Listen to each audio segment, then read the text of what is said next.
की तरफ से कुछ पैसे लगाता है, ठीक है, शुरुआत में उसने अपने तरफ से कुछ पैसे लगाए, जो खुद की तरफ से मालिक के जो पैसे होते हैं उसको अपन कहते हैं पूंजी। ये क्या नाम देते हैं उसको? कैपिटल। तो बैंक के अंदर एक तो मालिक जो है वो लगाता है उस पैसे को, तो क्या कहा जाता है? पूंजी। पर मालिक के पास में इतने पैसे नहीं होते जिससे पूरा बैंक चल सके। तो फिर बैंकिंग के अंदर क्या होता है, जो लोग होते हैं उन लोगों को अपन कहते हैं कि भाई आपके पास में घर में पैसे पड़े हैं, तो ये घर में पैसे क्यों रखते हो? ये घर में पैसे है कभी चोरी हो जाएंगे, ठीक है, और ये पड़े पड़े पैसे तो जो कोई काम के ही नहीं है, इन पैसे से तो कुछ जो है उसमें वृद्धि तो हो नहीं रही है अगर घर पे रख रहे हो तो अगर आपको इसमें वृद्धि करवानी है पैसों के अंदर, पैसे आपके बढ़ते रहे तो क्या करेंगे ये कहेंगे कि आप ऐसा करो, आपका पैसा हमें दे दो। आपका पैसा किसको दे दो? हमें दे दो। तो और फिर ये इनको क्यों दे दें अपन? ये कहता है हमारे पास में जमा करवाओ और हम आपको इसके बदले में क्या दे देंगे? ब्याज। आपको ब्याज देंगे तो आपकी इनकम जो है वो बढ़ जाएगी। तो फिर अगले व्यक्ति को ये आइडिया पसंद आएगा कि हाँ ठीक है यार, फिर तो पैसे जो है जमा करा दिए जाए। तो इस तरीके से जो जमा होती है, इस तरफ से जमा आती है, जमा के अगेंस्ट क्या दी जाती है? ब्याज। अब इनके पास, बैंक के पास पैसे आ गए, पैसे आने के बाद में बैंक क्या करता है? इस पैसे को लोन में देता है। लोगों को क्या दिया जा करता है? लोन जो है वो लोन दिया करता है। और इस लोन के ऊपर भी क्या चार्ज करता है वो? ब्याज। ये ब्याज जो होता है वो ज्यादा होता है, जैसे सपोज करो ये 10 से 12% का है, यहां पर जो दिया जाता है वो 5 से 6% का देंगे। तो इधर से 10 से 12 का तो जो आप क्या कर रहे हो? चार्ज कर रहे हो, और इधर जो है दे रहे हो, कितना दे रहे हो? 5 से 6 का। और इसमें जो बीच में बच गया वो उससे बैंक की कॉस्ट निकलती है। एक तो कि बैंक के अंदर जितने एम्प्लॉयज काम कर रहे हैं उनकी सबकी सैलरी निकल जाएगी, बैंक जहां पर स्थापित हो रहा है उसका किराया निकल जाएगा, बैंक के अंदर जो भी चीजें एसी वेसी लगा रखे हैं, जो भी लगा रखे हैं, वो सारा खर्चा उससे निकल जाएगा। और उसके बाद जो पैसा बच जाएगा वो बैंक का क्या होता है? वो प्रॉफिट होता है। इस तरीके से क्या काम किया करता है बैंक जो है? बैंक इसी तरीके से काम किया करता है। अब ये तो फॉर्मल बैंकिंग है। भारत के अंदर पहले क्या हुआ करता था, मतलब ये व्यवस्था जो है भारत में इस तरीके से ना आकर हमेशा से ही जो है वो बैंकिंग जो है वो भारत के अंदर रही है। तो पहले क्या होता था, जैसे गांव है तो गांव के अंदर जो भी साहूकार है या फिर जिसकी दुकान हुआ करती थी, तो लोग अपने पैसे जो है उसके पास में जमा करा दिया करते थे। ये एक सामान्य प्रक्रिया जो है हुआ करती, जैसे आपने खेत है, खेत से जो भी आया वस्तु आई, गेहूं हुआ, चावल हुआ, तो वो किसके पास जमा करा दिया? साहूकार के पास जो है जमा करा दिया। और फिर वर्ष भर उससे क्या लेते रहते थे? सामान जो है सामान लेते रहते। तो अपने पैसे जो है लोग किसके पास जमा कर देते थे? गांव के अंदर के साहूकार के पास में, किसी दूसरे व्यक्ति के पास जो है जमा करा दिया करते थे। तो इस तरीके से बैंकिंग जो है बैंकिंग काम करती थी, पहले ऐसे जो है कार्य किया करता था। परंतु फिर जब ब्रिटिशर्स आए, अंग्रेज आए, तो अंग्रेजों ने कहा कि भाई ये तो एकदम बहुत, जो आपके यहाँ जो बैंकिंग का काम हो रहा है ये तो बहुत इनफॉर्मल तरीके का है, इसमें कोई लिखा पढ़ी नहीं हो रही कि आपने कितना पैसा कितना जो है वो जमा करवाया है, उसके ऊपर कितना ब्याज मिलना चाहिए, इसमें कोई लिखा पढ़ी नहीं की जा रही। फिर अंग्रेज जब आए तो अंग्रेजों ने कहा कि हम जो है वो भारत के अंदर फॉर्मल तरीके से बैंकिंग शुरू करेंगे। कैसे करेंगे? फॉर्मल तरीके से। ये जो इस तरीके का जो बैंक काम करता है वैसे बैंक जो है बैंक कार्य करेगा। और फिर 1770 के अंदर भारत के अंदर पहला बैंक जो है वो स्थापित किया गया अंग्रेजों के द्वारा। कौन सा बैंक था वो? Bank of Hindustan. Bank of Hindustan नाम से जो है भारत के अंदर फर्स्ट बैंक किसने स्थापित किया? अंग्रेजों। अंग्रेजों के आने से पहले हमारे यहाँ जो व्यवस्था होती थी वो कैसी थी? बड़ी अनौपचारिक थी। एक तो होती है औपचारिक और दूसरी होती है अनौपचारिक। अनौपचारिक का मतलब क्या है? जिसके अंदर ज्यादा लिखा पढ़ी नहीं है, जिसका कोई व्यवस्थित तरीका नहीं है। अगर कोई व्यवस्थित तरीका नहीं है, ऐसे आप अपने हिसाब से कर लेते हो, किसी गांव के अंदर कैसा कर रहा है, किसी का दूसरे गांव में कोई दूसरे तरीके से कर सकता है, या फिर जिसके पास जमा करवा रहे हो वो एक व्यक्ति को हो सकता है ज्यादा ब्याज दे दे, दूसरे व्यक्ति को कम ब्याज दे दे। तो ये अलग अलग लोगों को अलग अलग ब्याज क्यों दे रहा है? क्योंकि इसका कोई व्यवस्थित तरीका नहीं है। व्यवस्थित तरीका नहीं है तो वो पहले भारत में बैंकिंग किस प्रकार की हुआ करती थी? अनौपचारिक तरीके की होती थी। और वर्तमान में मतलब फिर अंग्रेज जब आए तो फिर कैसी हो गई वो औपचारिक तरीका जो है वो हो गया। लिखो देखें, जैसा डायग्राम बनाओ एक तो।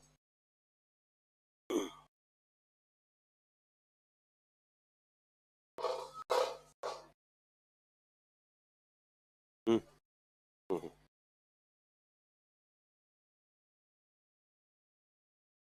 एक मिनट।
ये इधर से जमा है तो डिपॉजिट किसकी आ रही है? ये जमा करता उपभोक्ता जो है, जमा करता की है, जिसने बैंक में खाता खुलवाया है। और ये पूंजी कौन दे रहा है? तो ये उसका मालिक, ओनर।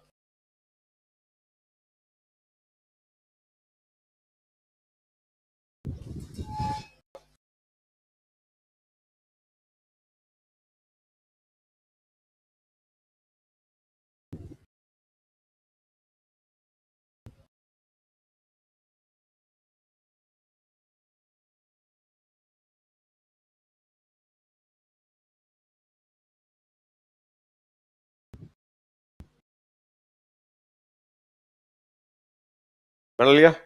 लिखो देखे। भारत में औपचारिक बैंकिंग की शुरुआत इन इंडिया, फॉर्मल बैंकिंग वो started in British period. Bharat में औपचारिक बैंकिंग की शुरुआत इन इंडिया, फॉर्मल बैंकिंग वो started in British period. Bharat में औपचारिक बैंकिंग की शुरुआत ब्रिटिश काल में हुई। In India formal banking started in British period. Bharat में औपचारिक बैंकिंग की शुरुआत ब्रिटिश काल में हुई। भारत में स्थापित पहला bank, first bank established in India. Bharat में स्थापित पहला बैंक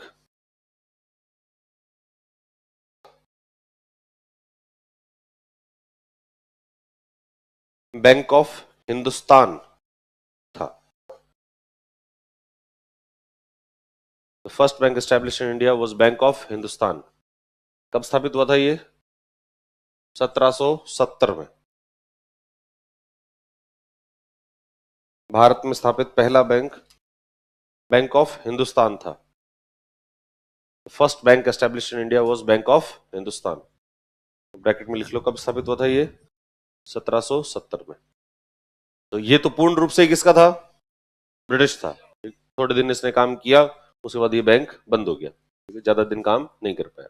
फिर और बैंक बनते रहे। उसके बाद में एक और बैंक बना, ये कौन सा था? अवध। कौन सा बैंक बना ये?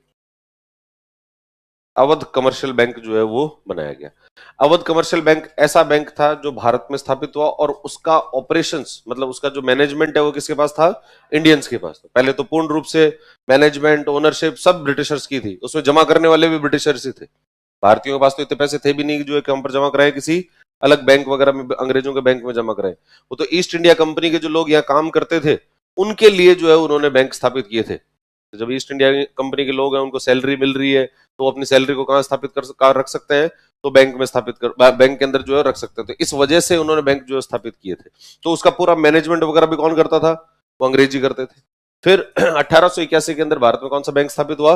अवध कमर्शियल बैंक स्थापित हुआ। और ये पहला ऐसा बैंक था जो कि किसके द्वारा संचालित किया गया था? भारतीयों द्वारा। फिर 1894 में आते आते एक नया बैंक बनाया गया जिसका नाम है पीएनबी, पंजाब नेशनल बैंक। ये पहला ऐसा बैंक था जो कि पूर्ण रूप से कैसा है? भारतीय बैंक है। भारतीय बैंक जिसमें कैपिटल भी भारतीयों की लगी हुई है, मतलब उसकी मालिक का ना हक भी भारतीयों का है, उसका जो ऑपरेशंस है, उसका मैनेजमेंट है, उसमें जो इंप्लॉइज है वो सब भी भारतीय है। तो पहला भारतीय बैंक जो है कौन सा था? पीएनबी। लिखो ये दोनों बातें लिख लो। 1881 में अवध वाणिज्यिक बैंक स्थापित किया गया। इन 1881 Awadh commercial bank was established। 1881 में अवध वाणिज्यिक बैंक, अवध कमर्शियल बैंक स्थापित किया गया।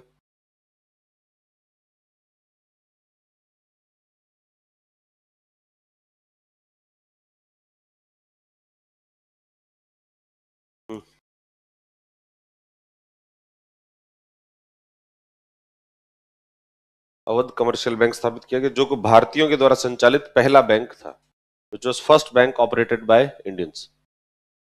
जो कि भारतीयों के द्वारा संचालित पहला बैंक था, which was first bank operated by Indians।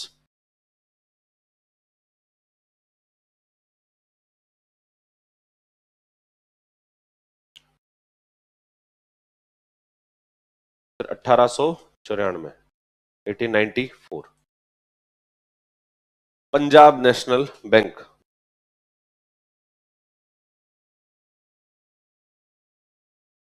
Punjab national bank स्थापित हुआ, जो कि पहला भारतीय बैंक था, which was first Indian bank.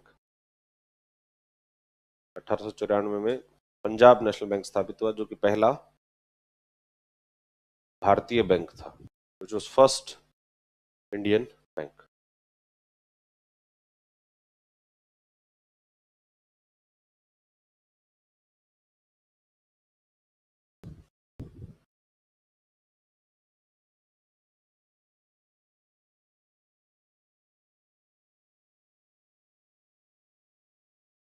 ठीक है, फिर अब ये वाले बैंक तो जो है थोड़े छोटे छोटे बैंक हुआ करते थे, ज्यादा बड़े बैंक नहीं थे। उस समय ब्रिटिश जो काल था, उस ब्रिटिश काल के अंदर जो ब्रिटिश भारत था, ब्रिटिश मतलब भारत जो है दो भागों में विभाजित था। एक तो था ब्रिटिश इंडिया और एक रियासती इंडिया। एक तो ऐसा इंडिया जिसमें रियासतें हैं, और दूसरा इंडिया कौन सा है, ब्रिटिश इंडिया है। तो ब्रिटिश इंडिया जो है वो प्रेसिडेंसी में बटा हुआ था। ब्रिटिश इंडिया किसमें बटा हुआ था, प्रेसिडेंसी। जैसे वर्तमान में अपने राज्य हैं, बस वैसे ही उस समय क्या हुआ करते थे, प्रेसिडेंसी जो है प्रेसिडेंसी हुआ करते थे। तो तीन बड़े जो है प्रेसिडेंशियल बैंक स्थापित किए गए। जैसे एक तो स्थापित किया गया बैंक ऑफ बंगाल, कहां पर स्थापित किया गया, बैंक ऑफ बंगाल स्थापित किया गया 1806 के अंदर। 1806 में एक तो बैंक ऑफ बंगाल। दूसरा बैंक ऑफ बॉम्बे, बॉम्बे कब स्थापित किया गया, 1840। 1840 में बैंक ऑफ बॉम्बे स्थापित कर दिया, और फिर बैंक ऑफ मद्रास ये स्थापित किया गया 1843 के अंदर। तो ये तीन बड़े जो है वो प्रेसिडेंशियल बैंक हुआ करते थे, प्रेसिडेंसी के अलग अलग। जो बॉम्बे प्रेसिडेंसी चलाती थी, इसको बंगाल प्रेसिडेंसी चलाती थी, और उसको मद्रास प्रेसिडेंसी जो है वो चलाया करती थी। अब तीनों ही अंग्रेजों के बैंक है और बड़े बैंक है, तीनों के ऑपरेशन, इनका मैनेजमेंट सब जो है वो अलग अलग हो रहा था। फिर देखा कि यार ये बड़े बड़े बैंक है, इनको अलग अलग चला रहे हैं, तो इससे अच्छा क्या करें, इनको इनका सबका मैनेजमेंट एक ही जगह कर देते हैं। तो इन सब तीनों को क्या कर दिया जाए, विलय कर दिया जाए। और इनका विलय करके 1921 के अंदर इंपीरियल बैंक ऑफ इंडिया जो है उसकी स्थापना कर दी गई। इसकी स्थापना की गई, इंपीरियल बैंक ऑफ इंडिया। तो उस काल के अंदर, ब्रिटिश काल के अंदर, जो भारत का सबसे बड़ा बैंक हुआ करता था वो कौन सा था, ये इंपीरियल बैंक ऑफ इंडिया हुआ करता था। तो इंपीरियल बैंक ऑफ इंडिया कब स्थापित हुआ था, ये 1921 में। और 1921 में कैसे स्थापित हुआ, तो ये अलग से नहीं था, पहले से कुछ बैंक काम कर रहे थे, उन तीनों को क्या कर दिया इन्होंने, मर्ज कर दिया। और जब भारत आजाद हुआ, जब इंडिया आजाद हो गया, अंग्रेज चले गए, तो ये बैंक तो यही रह गया। तो देखा कि भाई यार इस बैंक का क्या करो। तो 1955 में, 1955 के अंदर ये जो इंपीरियल बैंक ऑफ इंडिया है, इसका सरकार ने अधिग्रहण कर लिया, इसका पार्शियल नेशनलाइजेशन कर दिया गया, और इसको ही बना दिया गया स्टेट बैंक ऑफ इंडिया। इसको अब क्या कहने लग गए, स्टेट बैंक। तो अब इंपीरियल बैंक ना रखकर इसका नाम क्या रख दिया गया, स्टेट बैंक। तो इस तरीके से किसकी स्थापना हो गई, एसबीआई। तो भारत का वर्तमान में जो सबसे बड़ा बैंक है वो कौन सा है, एसबीआई है। और एसबीआई की स्थापना कैसे हुई है, तो एसबीआई से पहले क्या हुआ करता था, वो इंपीरियल बैंक ऑफ इंडिया जो है वो हुआ करता था। लिखो दे। अंग्रेजों के द्वारा तीन प्रेसिडेंसी बैंक स्थापित किए गए। Britishers established three presidency banks. अंग्रेजों के द्वारा तीन प्रेसिडेंसी बैंक स्थापित किए गए। बैंक ऑफ बंगाल,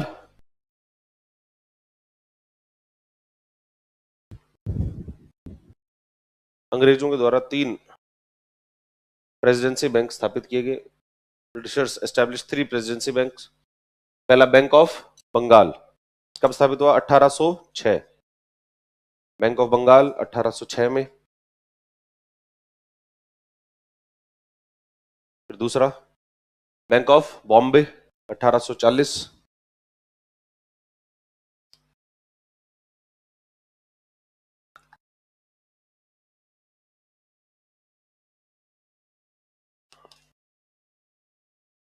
और बैंक ऑफ मद्रास 1843 में।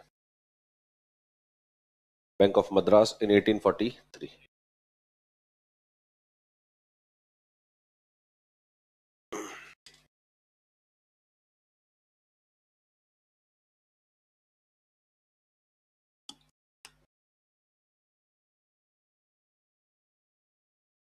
उन्नीस सौ इक्कीस में, इन 1921, 1921 में उपरोक्त तीनों बैंकों का विलय कर दिया गया। इन 1921 about three banks were merged.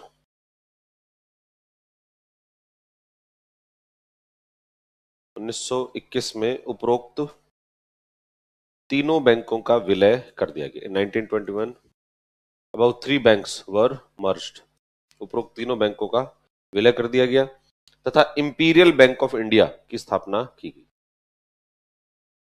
And imperial bank of India was established. तथा इंपीरियल बैंक ऑफ इंडिया की स्थापना की गई। And imperial bank of India was established.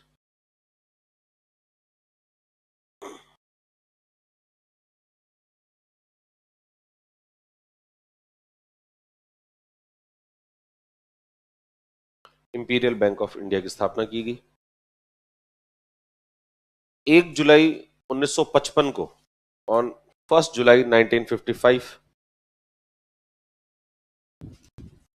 1 जुलाई 1955 को इस बैंक का आंशिक राष्ट्रीयकरण कर दिया गया। This bank was partially nationalised. इस बैंक का आंशिक राष्ट्रीयकरण कर दिया गया। This bank was partially nationalised. इस बैंक का आंशिक राष्ट्रीयकरण कर दिया गया तथा इसे स्टेट बैंक ऑफ इंडिया बना दिया गया। And it was renamed as State Bank of India. इसे स्टेट बैंक ऑफ इंडिया बना दिया गया। It was renamed as State Bank of India. 1 जुलाई 1955 को इसका आंशिक राष्ट्रीयकरण कर दिया गया। It was partially nationalised. इसका आंशिक राष्ट्रीयकरण कर दिया गया तथा इसे नाम बदल कर क्या रख दिया इसका, स्टेट बैंक। तो इस तरीके से क्या अस्तित्व में आ गया, एसबीआई जो है वो एसबीआई अस्तित्व में। ये एसबीआई का इतिहास। अब देखो 1955 में आ गया एसबीआई तो बन गया। फिर उसके बाद में एसबीआई के अंदर भी काफी सारे परिवर्तन जो है वो होते गए कि भाई अब एसबीआई तो स्टेट बैंक ऑफ इंडिया तो बन गया, और ये स्टेट बैंक ऑफ इंडिया पहले क्या हुआ था, इंपीरियल बैंक। तो ये इंपीरियल बैंक सिर्फ कहां पर काम कर रहा था, ये तो ब्रिटिश इंडिया में काम कर रहा था। और उस समय का जो इंडिया है वो कितने भागों में विभाजित था, दो। एक तो ब्रिटिश इंडिया भी हुआ करता था और दूसरा रियासत इंडिया का होता था।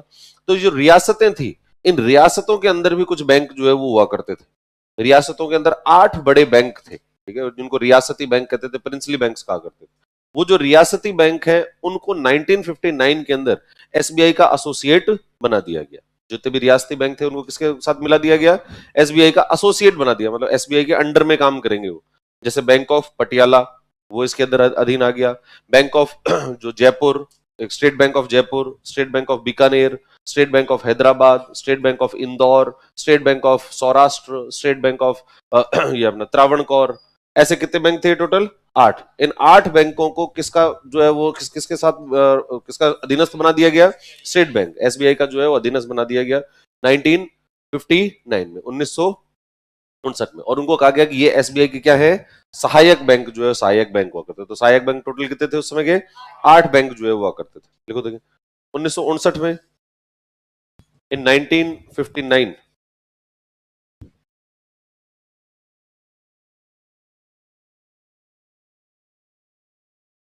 1959 में देसी रियासतों के बैंकों को एसबीआई का सहायक बैंक बना दिया गया। इन 1959 banks of princely states were made the subsidiary of were made subsidiary banks of SBI. 1959 में देसी रियासतों के बैंकों को एसबीआई का सहायक बैंक बना दिया। In 1959 banks of princely state were made subsidiary banks of SBI. SBI का सहायक बैंक बना दिया गया। कितने सहायक बैंक बन गए, 8। इनकी संख्या 8 थी, इनकी संख्या 8।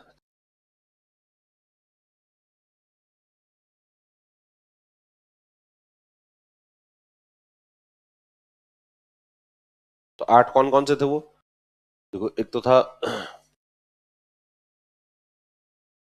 स्टेट बैंक ऑफ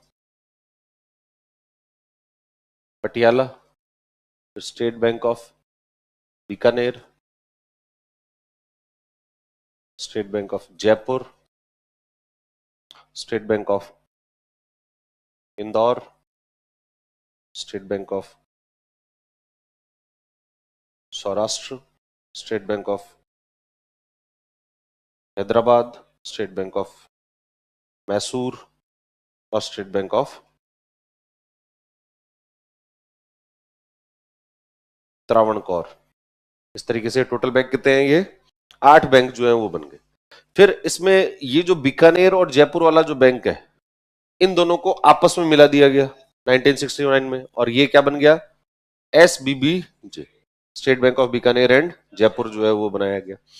फिर ये जो सौराष्ट्र वाला है, इसको 2008 के अंदर विलय कर दिया गया इसका SBI के अंदर। इंदौर जो है उसको 2010 के अंदर विलय कर दिया गया। और ये जो बाकी बच गए, 1 2 3 तो ये, और चौथा ये, और पांचवा ये, इन पांचों को जो है 2017 में किसके अंदर मिला दिया गया? SBI में मिला दिया गया। इस तरीके से ये जितने भी रियासती बैंक थे, वो रियासती बैंक वर्तमान में किसमें मिल चुके हैं? अब सहायक बैंक नहीं रहे, अब इनका खुद का कोई अस्तित्व नहीं है, अब सिर्फ और सिर्फ एक ही बैंक है, उसका नाम क्या है? SBI। और इस प्रकार से SBI जो है भारत का सबसे बड़ा बैंक बन गया। लिखो देखिए इसको। State Bank of Patiala, State Bank of Bikaner, State Bank of Jaipur,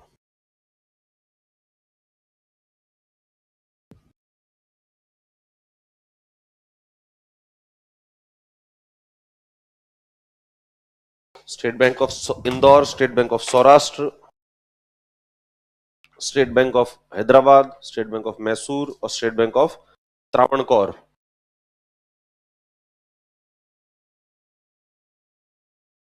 State Bank of Travancore.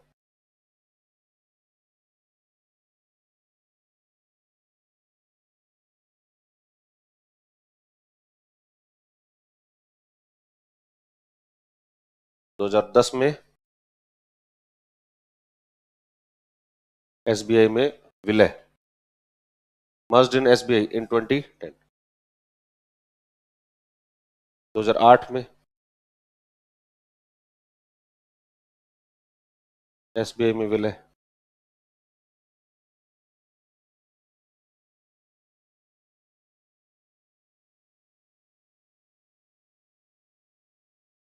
in 2010 merged in SBI।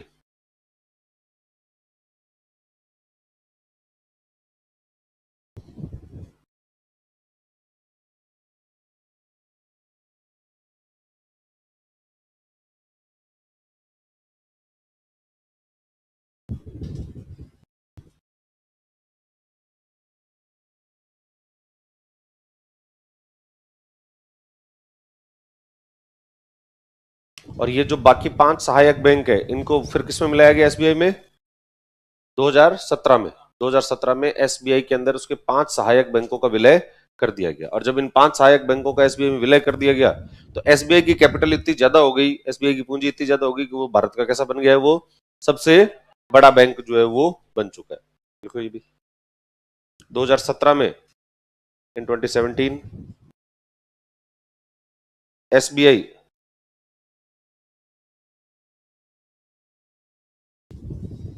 में 5 सहायक बैंकों का विलय कर दिया गया। इन 2017 5 subsidiary banks were merged in SBI। 2017 में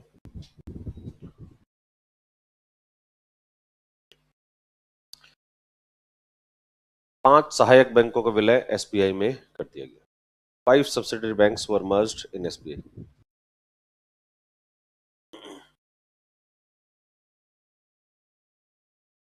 इस प्रकार SBI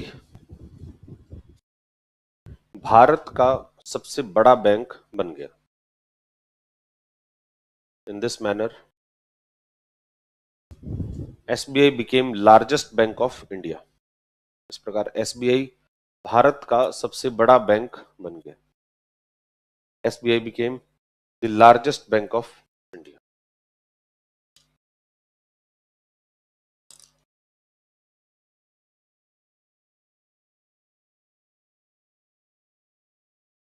तो ये एवोल्यूशन हुआ किसका?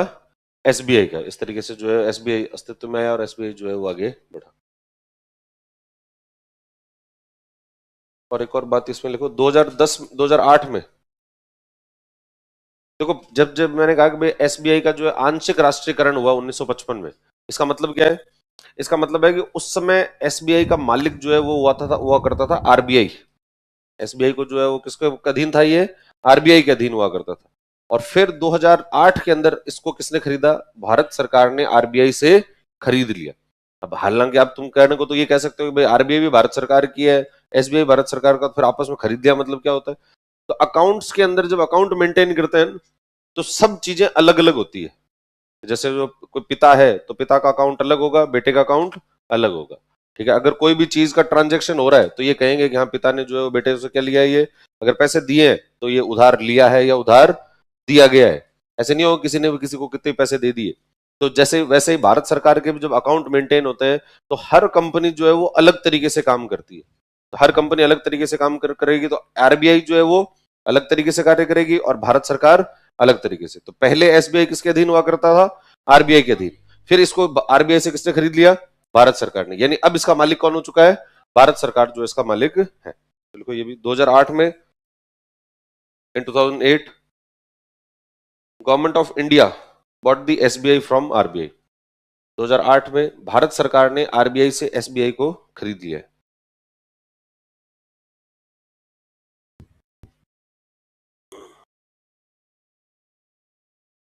– 2008 में भारत सरकार ने आरबीआई से एसबीआई को खरीद लिया है। In 2008 government of India bought the SBI from RBI. RBI क्या चीज है? Reserve bank of India. Bharat के अंदर जितने भी बैंक हैं उन बैंकों का जो बॉस है वो कौन है? आरबीआई है। बैंकों का नियामक संस्था है वो, उसको रेगुलेटरी बॉडी है। तो बैंकों को नियमन करने का, बैंक कैसे काम करेंगे, किसको कौन बैंक खोल सकता है, को कैसे किसी को कोई भी खोल ले, अपने पास में पैसे है तो अपने बैंक खोल ले, तो ऐसे आप नहीं कर सकते। बैंक जो है वो कौन खोल सकता है? जिससे आज जिसको आरबीआई से लाइसेंस मिलेगा सिर्फ वही जो है वो बैंक ओपन कर सकते हैं, या उन्हीं को जो है वो आरबीआई ये कहेगा कि हाँ भाई आप जो है बैंक ओपन कर लो और आपको हम पूरी सहायता वगैरह देते रहेंगे। और जब आपने बैंक ओपन भी कर लिया है उसके बाद भी आपको आरबीआई की सारी जो है गाइडलाइंस माननी पड़ेगी। आरबीआई के पास में जो है वो हर चीज की उन्होंने वो बना रखी है कि एक जगह पर कितनी ब्रांच खोल सकते हो, कितनी नहीं खोल सकते हो, अंदर बैंक के अंदर ऑपरेशन होंगे तो कैसे होंगे, अकाउंट खोलने के लिए कौन कौन से डॉक्यूमेंट चाहिए, अगर कोई चेक साइन करेगा तो चेक किस तरीके से प्रोसेस होगा, ये सब चीजें जो है कौन निर्धारित करता है? आरबीआई। तो भारत के अंदर जितने भी बैंक हैं उन बैंकों को कंट्रोल कौन करता है? आरबीआई जो है आरबीआई बैंकों को कंट्रोल करता है, और उसी के आधार पर हम जो है वो बैंक्स को बांट सकते हैं।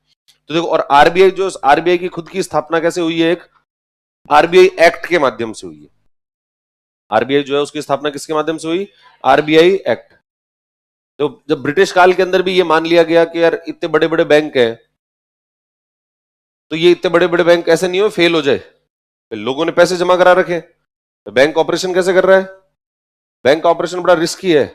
इधर तो मालिक ने कुछ पैसे लगाए, मालिक जो पैसे लगाता है वो तो बहुत कम होता है। जिस बैंक का जो मालिक है ना, उसने सपोज करो इसके अंदर 1 करोड़ रुपए लगाए, 1 करोड़ रुपए लगा के बैंक शुरू कर दिया और फिर डिपॉजिटर को कहा कि तुम हमारे यहाँ अकाउंट खोलो। और पैसे कौन जमा करा रहा है? ये डिपॉजिटर जमा करा रहे हैं। और इनके पैसों को क्या दिया जा रहा है? उधार पे, लोन में दिया जा रहा है। अब जिनको ये लोन पे दिया जा रहा है वो लेकर भाग गए, तो अगर ये लेकर भागे, सारे पैसे लेकर भागे, तो क्या होगा? बैंक बर्बाद हो जाएगा। और बैंक बर्बाद हो जाएगा मतलब क्या होगा? इस बैंक के मालिक के तो 1 करोड़ ही डूबे, और पैसे किसके डूब जाएंगे? जनता के। इसके पास तो हो सकता है कि और भी ज्यादा पैसे हो, तो इसके तो डूब भी गए तो कोई बड़ी बात नहीं है, पर ये जनता के पैसे जो डूब गए तो इन लोगों का विश्वास ही खत्म हो जाएगा। ये कहेंगे कि यार अपने को तो हमको नहीं जमा कराने किसी बैंक में। फिर आप किसी को कहोगे ना लोग अकाउंट खुला लो, तो फिर वो अकाउंट नहीं खुलवाएगा। तो यानी बैंक जो होता है वो क्या होता है? थोड़ा रिस्की होता है। बैंक का जो बिजनेस का काम होता है वो थोड़ा रिस्क है, इसके अंदर रिस्क एसोसिएटेड होता है। तो इस वजह से इसको नियमित करने की बहुत जरूरी होती है कि भाई इसको जो है रेगुलेट किया जाए। और ब्रिटिश काल के अंदर ये मान लिया गया कि यार अब जब इंपीरियल बैंक आपने बना दिया, इतना बड़ा बैंक बन गया अपने पास में, तो अब तो हमारे पास में ऐसा कोई ना कोई संस्था होनी चाहिए, कोई ऐसी बॉडी हो जो कि इन सब चीजों को नियमित करे, इनके नियम कायदे कानून बनाए कि ये बैंक कैसे ऑपरेशन करेंगे और किस तरीके से नहीं करेंगे, क्या तो आप काम कर सकते हो, क्या काम नहीं कर सकते हो, कितना डिपॉजिट ले सकते हो, किसको लोन दे सकते हो, किसको लोन नहीं दे सकते हो। इस प्रकार के कोई तो नियम होने चाहिए। और इसलिए आवश्यकता समझी गई कि एक केंद्रीय बैंक जो है वो होना चाहिए कि भाई जितने भी बैंक हैं ये सब काम कर रहे हैं, और इनके क्या हो, एक केंद्र के अंदर एक और होना चाहिए जिसको अपन क्या कहेंगे? केंद्रीय बैंक, सेंट्रल बैंक जो है वो कहेंगे। तो एक केंद्रीय बैंक की स्थापना करने की आवश्यकता जो है वो समझी गई। और इसके लिए 1926 में इंपीरियल बैंक बन गया था 1921 के अंदर। 1926 के अंदर जो है वो एक अलग से आयोग बनाया गया, जिस आयोग का नाम था यंग हिल्टन आयोग। क्या नाम था? Young Hilton. हिल्टन कैसा है? यंग है, ओल्ड नहीं है।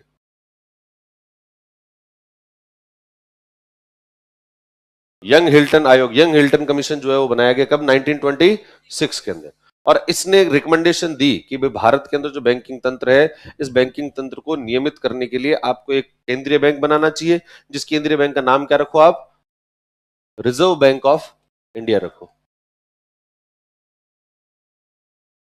और इसके लिए ब्रिटिश काल के अंदर फिर एक एक्ट पारित किया गया, एक कानून बनाया गया, और उस कानून बनाकर उस कानून का नाम क्या रखा गया? RBI act.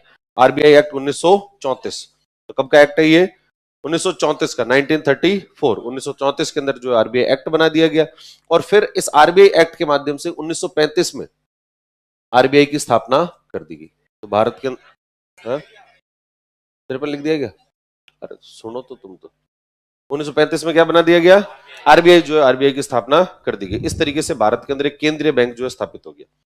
पर शुरुआत के अंदर अब इस आरबीआई के अंदर भी पैसे लगाने पड़े। भाई इसके अंदर पैसे कौन लगाएगा?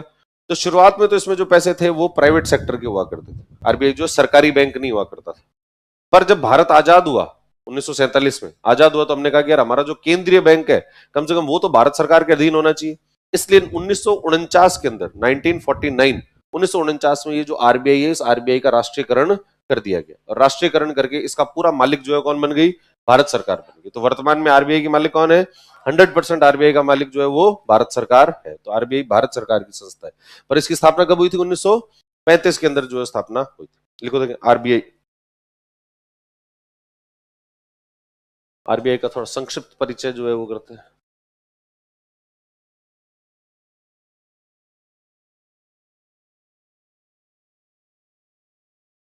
Reserve bank of India.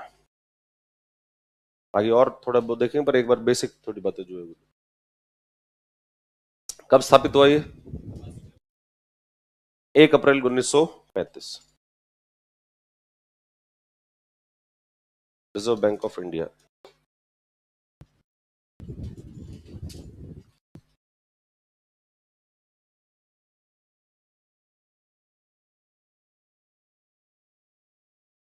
एक अप्रैल 1935 को स्थापित किया गया।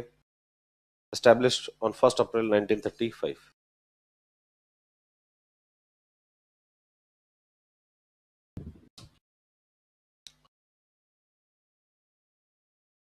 यह भारत में बैंकों की केंद्रीय संस्था है। It is a central body of banks in India. यह भारत में बैंकों की केंद्रीय संस्था है।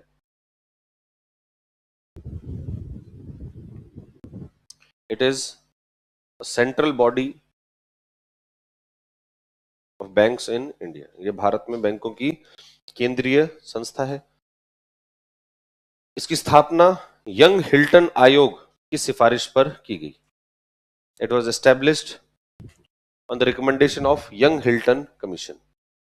इसकी स्थापना यंग हिल्टन आयोग की सिफारिश पर की गई। It was established on the recommendation of young Hilton commission.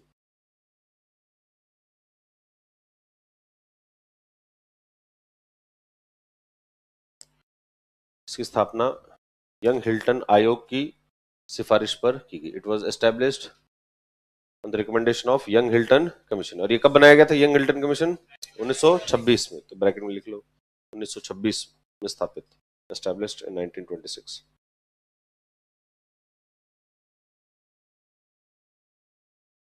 और इसके लिए आरबीआई का क्या पारित किया गया? एक एक्ट 1934 में।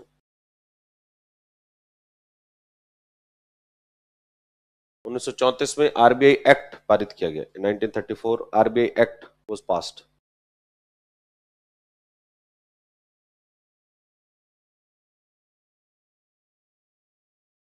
अब देखो, जो भी संस्था अगर किसी कानून के माध्यम से स्थापित होती है उसको अपन कहते हैं वैधानिक संस्था। तो क्या का नाम दिया जाता है? वैधानिक संस्था या साविधिक संस्था जो है वो कहते हैं। विधि, लॉ का क्या कहते हैं हिंदी के अंदर? विधि कहते हैं। तो विधि के माध्यम से या कानून के माध्यम से किसी भी संस्था की स्थापना हो तो वो संस्था कैसी है? वैधानिक है।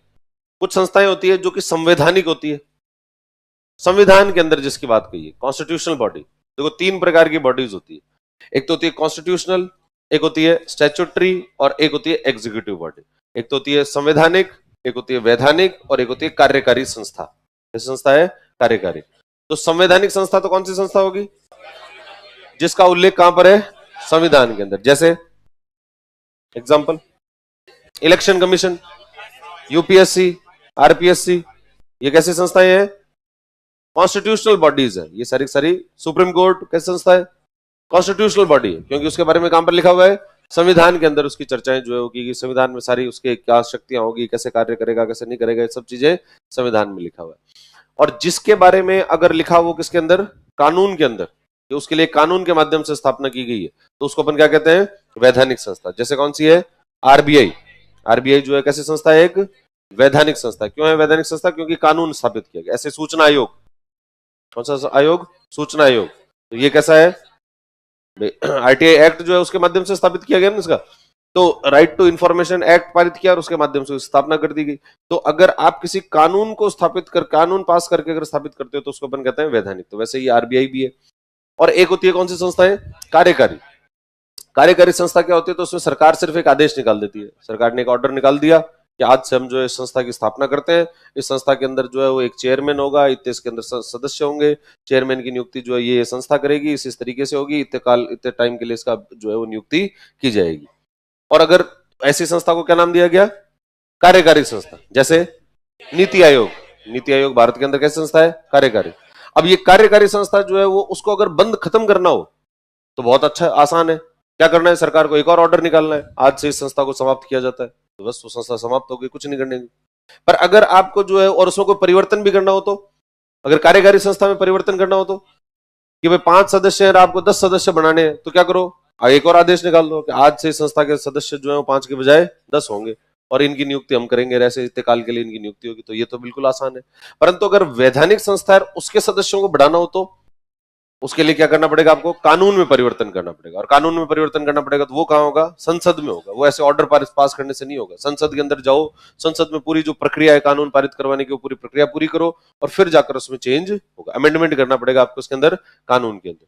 और अगर आपको संवैधानिक संस्था में चेंज करना है तो फिर संविधान संशोधन करना पड़ेगा, कॉन्स्टिट्यूशनल अमेंडमेंट करना पड़ेगा। यानी संवैधानिक संस्था है उसके अंदर चेंज करने बहुत ज्यादा मुश्किल है, वैधानिक संस्था में चेंज करना थोड़ा मुश्किल है, और कार्यकारी संस्था को तो चेंज करना बिल्कुल भी मुश्किल नहीं। वो तो सरकार जब चाहे जब उसके अंदर क्या कर सकती है? परिवर्तन कर सकती है। तो आरबीआई किस प्रकार की संस्था है? RBI act. आरबीआई एक वैधानिक संस्था है और इसी से आरबीआई की सारी शक्तियां जो है किससे आती है? इस आरबीआई एक्ट से ही है। कि आरबीआई भारत के अंदर जितनी भी शक्तियां है ना, आरबीआई आगे बढ़ेंगे, आरबीआई के कार्य, तो जो भी कार्य करती है, कि जैसे आरबीआई ने कह दिया कि हमने जो निर्देश निकाले हैं वो निर्देश सबको पालन करने पड़ेंगे। तो क्यों पालन करने पड़ेंगे? क्योंकि आरबीआई को ये शक्ति दी हुई है। और ये शक्ति किसके माध्यम से दी हुई है? आरबीआई एक्ट के माध्यम से शक्ति जो है वो दी गई। तो इस तरीके से आरबीआई। फिर भारत के अंदर 1935 के अंदर क्या हुआ था? एक गवर्नमेंट ऑफ इंडिया एक्ट बनाया गया था। और ये जो गवर्नमेंट ऑफ इंडिया एक्ट है, जैसे आपने पढ़ा होगा ना, अभी पॉलिटी पढ़ रहे हो तो, भारत सरकार अधिनियम 1935, भारत का जो संविधान है वो संविधान ही कहां से है? ज्यादातर 1935 वाला जो एक्ट है वहीं से लिया गया है। तो उसके अंदर भी इसका प्रावधान किया गया था कि भाई एक ऐसी संस्था जो है वो बनाई जानी चाहिए। और फिर RBI has also served as central bank of Burma until 1947। देखो पहले बर्मा जो होता था, आज का जो म्यांमार है, वो पहले ब्रिटिश भारत का ही पार्ट था। इसका पार्ट हुआ करता था, ये ब्रिटिश भारत का पार्ट हुआ था करता था। 1937 में अलग हुआ है। बर्मा जो भारत से अलग हुआ वो कब हुआ? 1937 के अंदर, 1937 के अंदर जो है वो बर्मा अलग हो गया। और फिर उसको कि भाई अंग्रेजों ने कहा इसका हम प्रबंधन अलग तरीके से करेंगे। वरना पहले जो है भारत के अंदर जो गवर्नर जनरल आता था, वही गवर्नर जनरल जो है वो किसको देखता था? बर्मा के सारे एडमिनिस्ट्रेशन को भी वही देखता था, उन्हीं के माध्यम से देखा। तो उसको ब्रिटिश भारत से अलग कब किया गया? 1937 के अंदर। पर अलग तो कर दिया गया बर्मा को, पर बर्मा का अलग से कोई सेंट्रल बैंक जो है वो नहीं हुआ करता था। और नहीं होता था तो इसलिए उसके सेंट्रल बैंक का काम कौन करता था? आरबीआई करती थी। आरबीआई कब तक किया आरबीआई ने ये कार्य? 1947। और कुछ समय तक तो किसका? पाकिस्तान। जो पाकिस्तान बन गया 1947 में, तो पाकिस्तान बनने के बाद भी पाकिस्तान के पास खुद का केंद्रीय बैंक नहीं था। और केंद्रीय बैंक नहीं था तो केंद्रीय बैंक के रूप में काम कौन कर रहा था? आरबीआई कर रही थी। आरबीआई उनके बैंकों में निर्देश सारे आरबीआई देती, फिर उनको लगा कि अरे यार अपन तो अलग देश बन गए, और अगर हमारे केंद्रीय बैंक वो होगा, भारत होगा, भारत का अगर कार्य करेगी तो फिर हमारे वाले बैंक जो है वो हमारे तरीके से काम नहीं करेंगे, भारत के तरीके से काम करेंगे। तो इसलिए क्या करो, इसको खत्म करो। आरबीआई की बजाय हम अपना खुद का एक अलग से रिजर्व बैंक ऑफ पाकिस्तान जो है वो बनाएंगे, और वो रिजर्व बैंक ऑफ पाकिस्तान जो है पाकिस्तान का देखेगा, रिजर्व बैंक ऑफ इंडिया का देखेगा। परंतु कुछ समय के लिए भारत का जो आरबीआई है वो पाकिस्तान का भी केंद्रीय बैंक रहा है, ठीक है। तो कुछ समय के लिए वहां पर रहा। फिर 1 जनवरी 1949 को इसका क्या कर दिया गया, राष्ट्रीयकरण कर दिया। यानी मैंने जैसे बताया था ना, शुरुआत के अंदर आरबीआई क्या था, एक प्राइवेट सेक्टर का पैसा लगा हुआ था, प्राइवेट सेक्टर का पैसा लगा था, शुरुआत में निजी था, और फिर सरकार ने उसका राष्ट्रीयकरण कर दिया गया। कब किया गया, 1 जनवरी 1949। लिखो, देखें ये सब बातें इसके बारे में। आरबीआई एक्ट 1937, भारत सरकार अधिनियम 1935, government of India act 1935 provided for a central bank in India. Bharat सरकार अधिनियम 1935 भारत में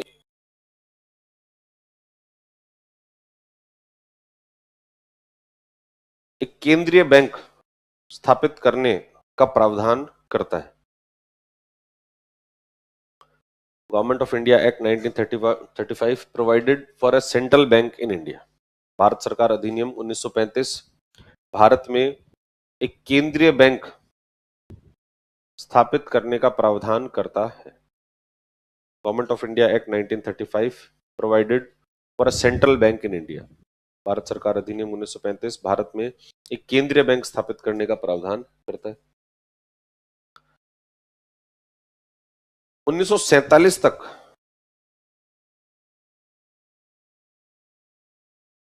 आरबीआई ने बर्मा के केंद्रीय बैंक के रूप में भी कार्य किया है। Till 1937 RBI also served as central bank of Burma. 47 क्या बोल रहा हूं मैं, 37 बोल रहा हूं, 47। 1947 तक आरबीआई ने बर्मा के केंद्रीय बैंक का भी कार्य किया है। Till 1947 RBI also served as a central bank of Burma. 1947 तक आरबीआई ने बर्मा के केंद्रीय बैंक के रूप में भी कार्य किया है। RBI served as central bank of Burma. कुछ समय के लिए पाकिस्तान की केंद्रीय बैंक की भी भूमिका निभाई। कुछ समय के लिए पाकिस्तान की केंद्रीय बैंक की भूमिका भी निभाई। For some time it acted as central bank of Pakistan.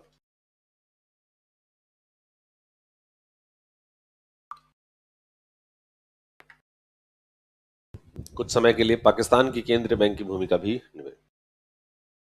For some time it acted as central bank of Pakistan. कुछ समय के लिए पाकिस्तान की केंद्रीय बैंक की भूमिका भी निभाई। स्थापना के समय, at the time of Inception,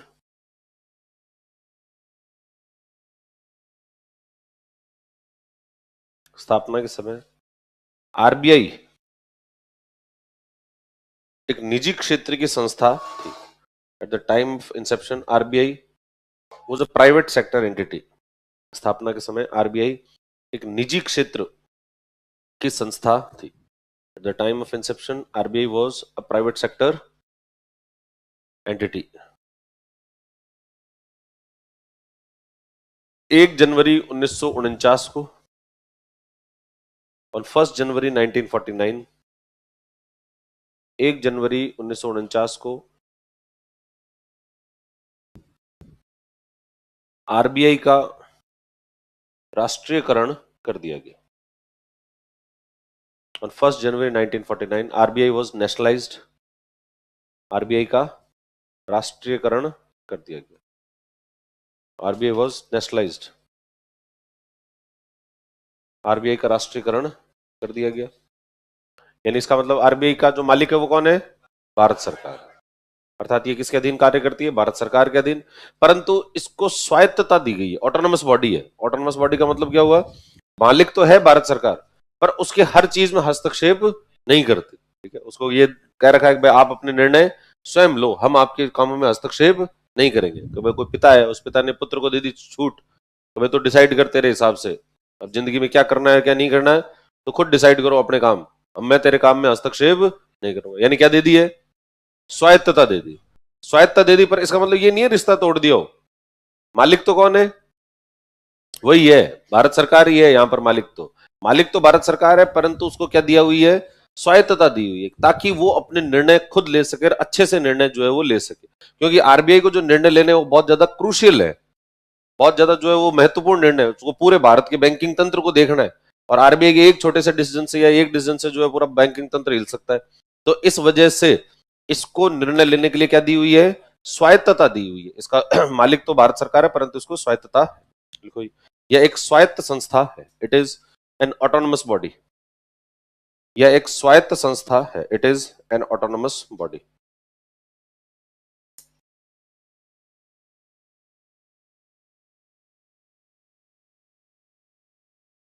ठीक है,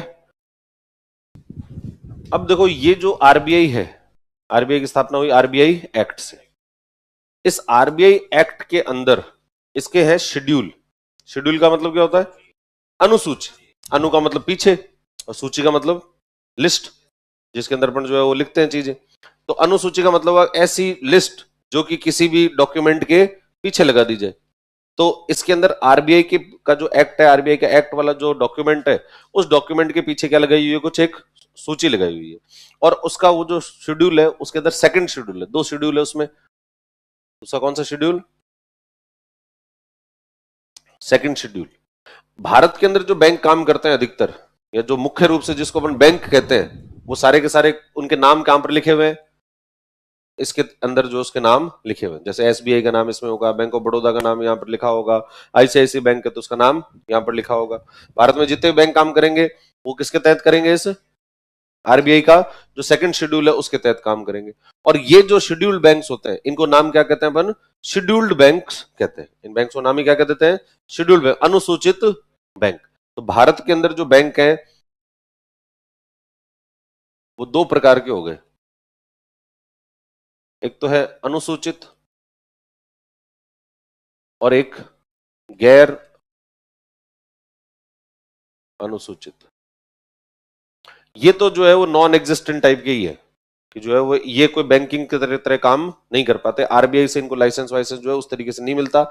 आरबीआई की पूरी सुविधाएं जो है ये नहीं ले सकते, ये जो नॉन शेड्यूल्ड है। आरबीआई की कंप्लीट जो सुविधाएं ले सकता है वो कौन सा है? Scheduled bank. तो भारत में बैंक कितने प्रकार के हो गए? 2 प्रकार के। एक तो कौन सा है? शेड्यूल्ड, और दूसरा नॉन शेड्यूल्ड। ये जो शेड्यूल्ड बैंक्स होते हैं, शेड्यूल्ड बैंक का मतलब या अनुसूचित बैंक का मतलब वो बैंक जो कि आरबीआई एक्ट की दूसरी अनुसूची में जिनके नाम लिखे हुए, उन सबको अपन क्या नाम देते हैं? Scheduled bank. ये शेड्यूल्ड बैंक जो है 2 प्रकार के होते हैं। एक तो होता है कमर्शियल बैंक, एक तो कैसे बैंक है? कमर्शियल बैंक है। और एक होता है cooperative bank.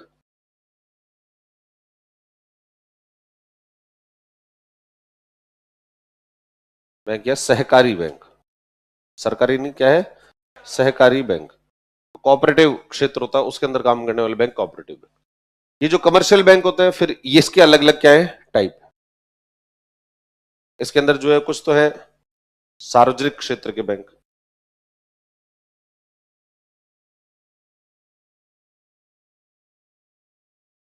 Public sector banks. कुछ तो ऐसे बैंक है जो कैसे है? सार्वजनिक क्षेत्र। पब्लिक सेक्टर का मतलब क्या है? जिसके मालिक सरकार है। ऐसे बैंक जिसके मालिक कौन है? सरकार, जिनको अपन कहते हैं सरकारी बैंक।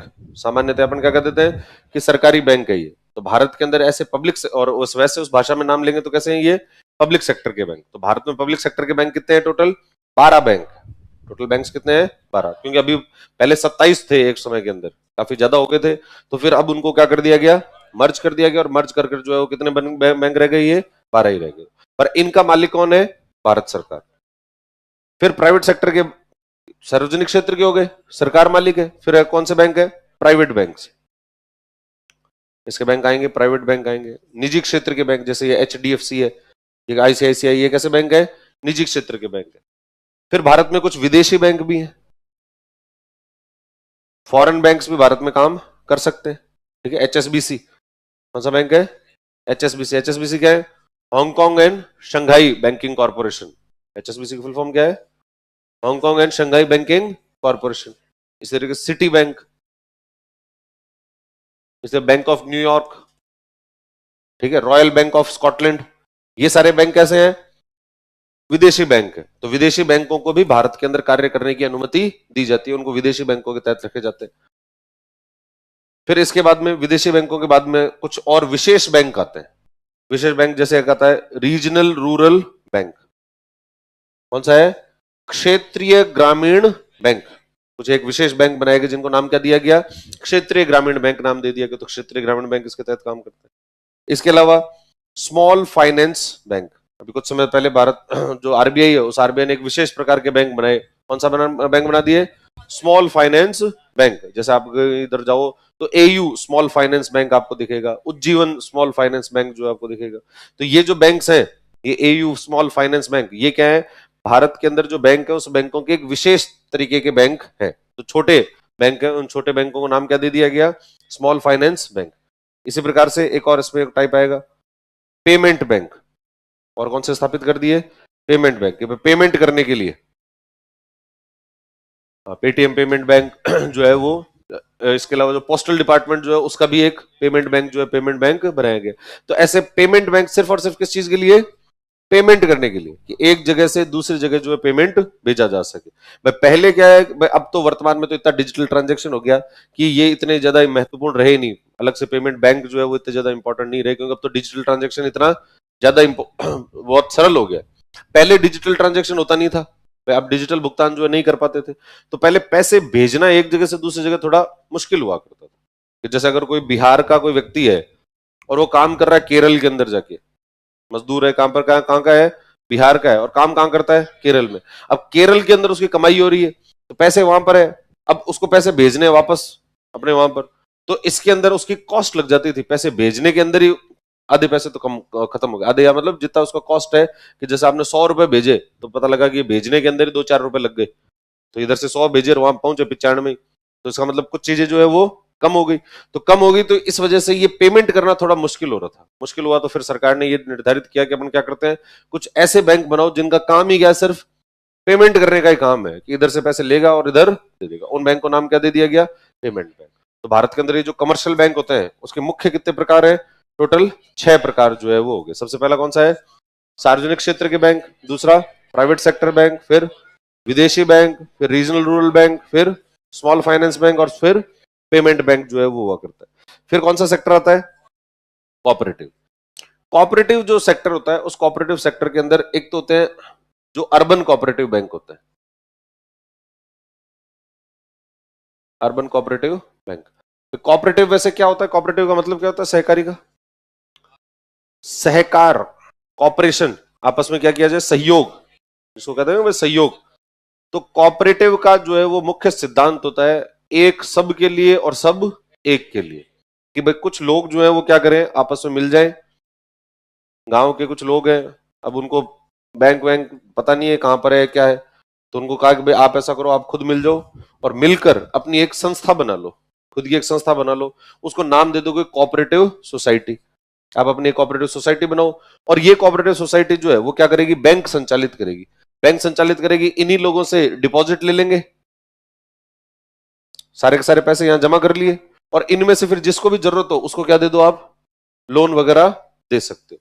तो एक तो इस तरीके से काम होगा कि जितने भी लोग हैं उन्हीं में से पैसे ले लिए, और इसी को क्या दे दी गई?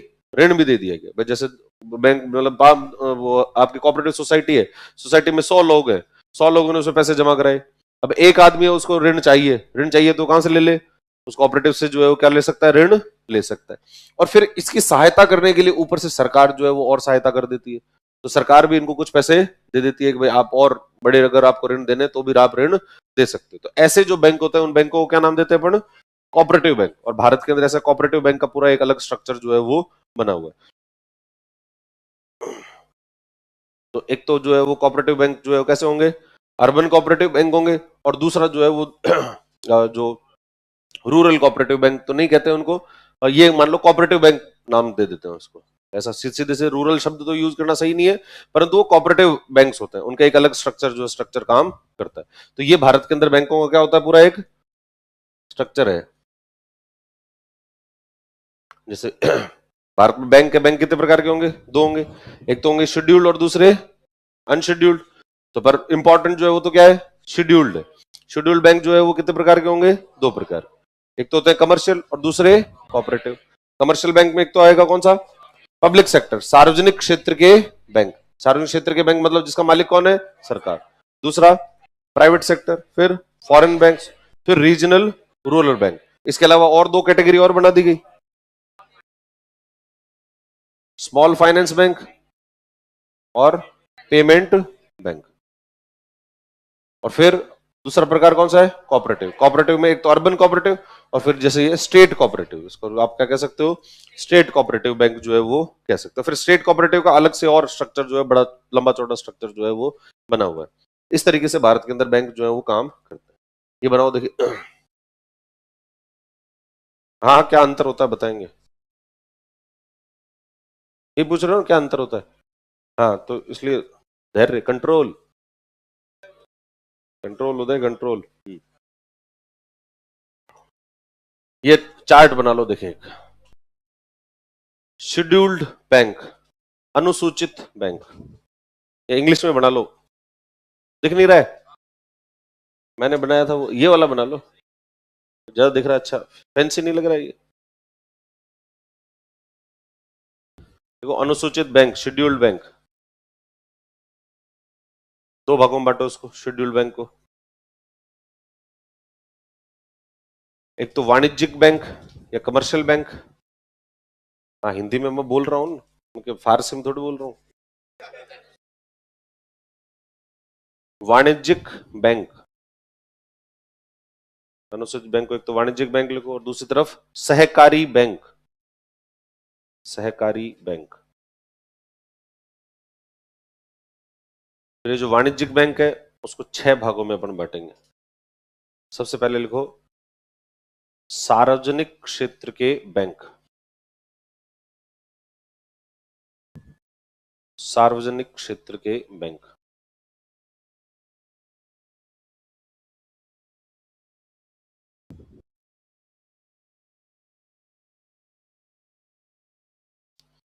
सार्वजनिक क्षेत्र के बैंक। दूसरा निजी बैंक, पब्लिक सेक्टर बैंक। दूसरा प्राइवेट बैंक, निजी बैंक। तीसरा विदेशी bank, foreign banks, foreign bank. फिर चौथा है क्षेत्रीय ग्रामीण बैंक, रीजनल रूरल बैंक्स, क्षेत्रीय ग्रामीण बैंक, रीजनल रूरल बैंक्स।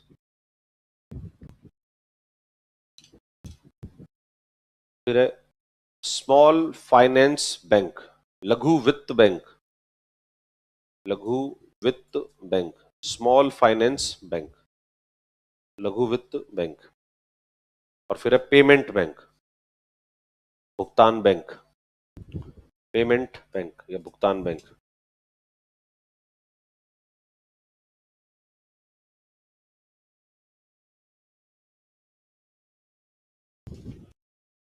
और जो कोऑपरेटिव है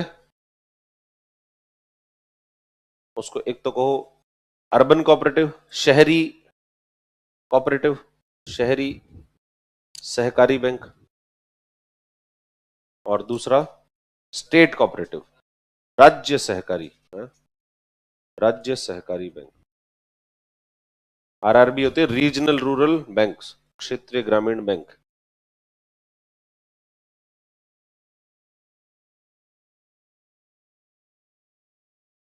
यानी भारत के बैंकिंग तंत्र में सबसे इंपॉर्टेंट कौन से हैं, ये शेड्यूल्ड बैंक्स। तो शेड्यूल्ड बैंक का मतलब क्या होता है, वो बैंक जो कि आरबीआई एक्ट के सेकंड शेड्यूल में लिखे हुए। अब सारे बैंक जो है वहां पर नहीं लिखे हुए, मतलब पर भारत के अंदर जो इंपॉर्टेंट बैंक्स है वो जो बैंकिंग की तरीके से काम करेंगे वो वहीं लिखे हुए, ठीक है। तो वो शेड्यूल्ड बैंक कितने प्रकार के होते हैं, दो प्रकार के होते हैं। एक तो कौन सा होता है, कमर्शियल, दूसरा कोऑपरेटिव। कमर्शियल बैंक 6 प्रकार के से उसको बांटा सकते हैं। सबसे पहला तो कौन सा होता है, पब्लिक सेक्टर, फिर प्राइवेट सेक्टर, फिर विदेशी, फिर क्षेत्रीय ग्रामीण बैंक, फिर लघु वित्त बैंक या स्मॉल फाइनेंस बैंक, फिर पेमेंट बैंक, और कोऑपरेटिव बैंकों को दो में बांट दिया, अर्बन कोऑपरेटिव और स्टेट कोऑपरेटिव। बना लिया। अब आगे लिखो, देखो अनुसूचित बैंक, वापस अब इसको थोड़ा और डिफाइन करेंगे। अनुसूचित बैंक, अनुसूचित बैंक, शेड्यूल्ड बैंक्स।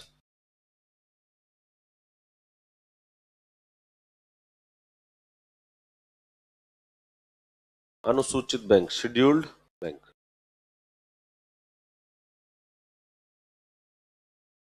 अनुसूचित बैंक, शेड्यूल्ड बैंक, वे बैंक जिनका उल्लेख, the banks which are mentioned, वे बैंक जिनका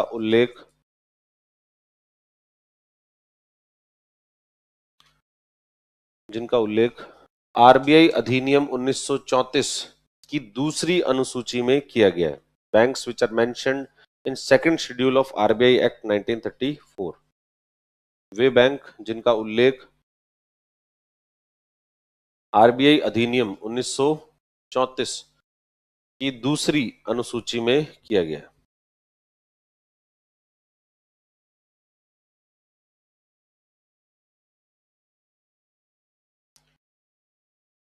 इनके लिए पेड अप कैपिटल 5 लाख रुपए की होनी चाहिए। अभी पेड अप कैपिटल क्या होती है ये अब आगे पढ़ेंगे, ठीक है, अभी सिर्फ लिखना है इसको। इनके लिए पेड अप कैपिटल 5 लाख रुपए होनी चाहिए। Paid up capital should be 5 lakh rupees. Paid up capital 5 lakh रुपए होनी चाहिए।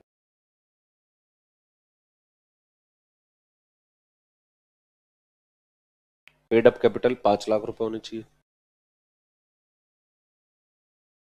अनुसूचित बैंक पर या इन पर आरबीआई के सभी नियम कानून लागू होते हैं। अनुसूचित बैंक पर आरबीआई के सभी नियम कानून लागू होते हैं। All the rules and regulations of RBI are applicable to them.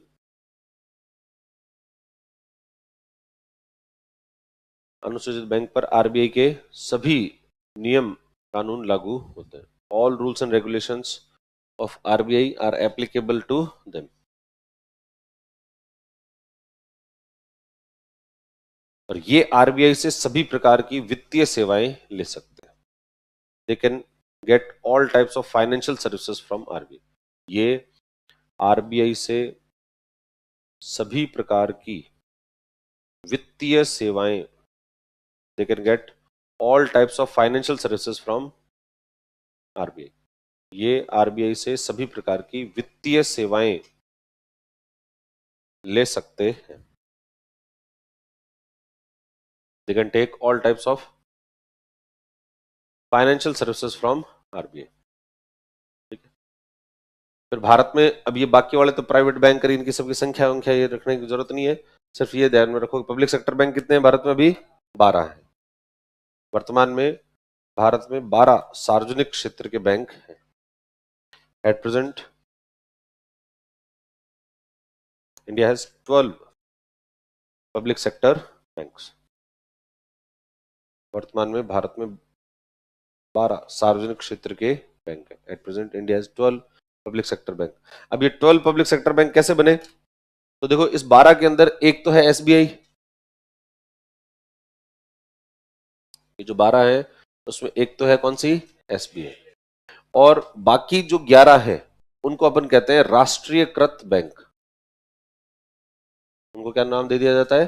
राष्ट्रीयकृत या नेशनलाइज्ड बैंक्स। तो भारत के अंदर पहले जो है वो बैंक पब्लिक प्राइवेट सेक्टर में हुआ करते थे। तो एसबीआई तो खुद भी कहां से बना है? वो तो खुद भी पहले अंग्रेजों का था। में जो है वो ब्रिटिश काल के अंदर इंपीरियल बैंक ऑफ इंडिया हुआ करता था। और जब आपने आजादी हुई, आजादी होने के बाद में सरकार ने उसके ऊपर क्या कर लिया? अधिग्रहण कर लिया। और ऐसे कैसे कर सकते हैं राष्ट्रीयकरण? तो सरकार कुछ भी कर सकती है। सरकार जो है वो आपकी कोई भी संपत्ति ले सकती है। अपन ने पहले शुरू में ही पढ़ा था कि एक तो होता है कैपिटलिज्म और एक होता है कम्युनिज्म। और कम्युनिज्म जो होता है वो क्या करता है? वो निजी संपत्ति को मान्यता नहीं देता कि आपकी प्राइवेट प्रॉपर्टी नाम की कोई चीज होती नहीं है। और अगर आपकी प्राइवेट प्रॉपर्टी है तो उसको मान्यता नहीं देंगे। और वो किसको, उसको अधिकार कौन कर लेगा? सरकार उसके ऊपर अधिकार कर सकती है। सरकार के पास ये पूरा अधिकार है कि आपकी प्राइवेट प्रॉपर्टी सरकार ले ले। तो भारत के अंदर जैसे हमने फिर बाद में ये भी देखा था कि भारत के अंदर जब अपन अर्थव्यवस्था शुरू हुई तो भारतीय अर्थव्यवस्था में एक मिक्स्ड इकोनॉमिक मॉडल जो है वो अपनाया गया, मिश्रित अर्थव्यवस्था अपनाई गई। मिश्रित अर्थव्यवस्था में निजी क्षेत्र भी रखा गया और सार्वजनिक क्षेत्र भी, पर हमारा झुकाव जो है किसकी ओर था? सार्वजनिक क्षेत्र की ओर। और सार्वजनिक क्षेत्र की ओर था तो इसलिए सभी जो निजी क्षेत्र की जो चीजें थी उनके ऊपर भी सरकार के द्वारा अधिकार करने शुरू कर दिए गए। और इसमें सबसे पहला क्या किया गया? तो खुद आरबीआई को ही बना दिया गया, पूरा नेशनलाइज ही कर दिया गया। आरबीआई पहले प्राइवेट सेक्टर की थी, उसको सरकार ने राष्ट्रीयकरण करके कहा सब आरबीआई तो हमारे अधीन होनी चाहिए। फिर किसको बनाया गया? एसबीआई को। एसबीआई को पार्शली नेशनलाइज किया गया कि वो आरबीआई के अधीन रख दिया गया उसको। और फिर 1969 जब इंदिरा गांधी भारत के अंदर एक्टिव हुई तो इंदिरा गांधी ने एक बड़ा स्टेप लिया और भारत के अंदर 14 जो बड़े बैंक थे, 14 बड़े बैंक थे, उन 14 बड़े बैंकों का क्या कर दिया गया? राष्ट्रीयकरण। कि बैंक काम कर रहे हैं और उन सारे बैंकों का कि अब तुम जो है वो खुद की प्राइवेट सेक्टर के नहीं हो, ये सारे के सारे बैंक किसके हो गए हैं? सरकार के हो गए। और इन्होंने क्या इसका जो बताया कि भाई क्यों कर रहे हैं हम ऐसा, इंदिरा गांधी ने राष्ट्रीयकरण क्यों किया इनका? तो इंदिरा गांधी ने कहा कि साहब ये जो जितने भी प्राइवेट सेक्टर के बैंक हैं भारत में जो काम कर रहे हैं, ये सारे के सारे किसके लिए काम कर रहे हैं? ये पूंजीपतियों के लिए काम कर रहे हैं। अंबानी अडानी की सरकार है। ये सरकार तो किसकी है? अंबानी अडानी की। या फिर ये बैंक जो है वो अंबानी अडानी के बैंक है।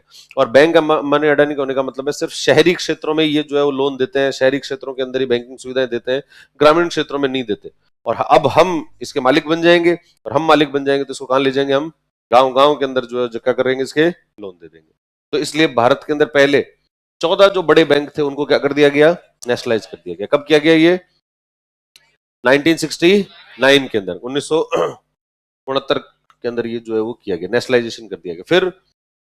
फिर इंदिरा गांधी, और ये काल एक्चुअली क्या चल रहा था उस समय 1969 का जो टाइम पीरियड था वो, देखो भारत के अंदर राजनीतिक जो स्थितियां हैं वो कुछ इसी प्रकार की चली। पहले जो है वो जवाहरलाल नेहरू थे भारत में और स्ट्रांग नेता हुआ करते थे। अब नेहरू जी जो है वो, नेहरू जी की मृत्यु हो गई 1964 में।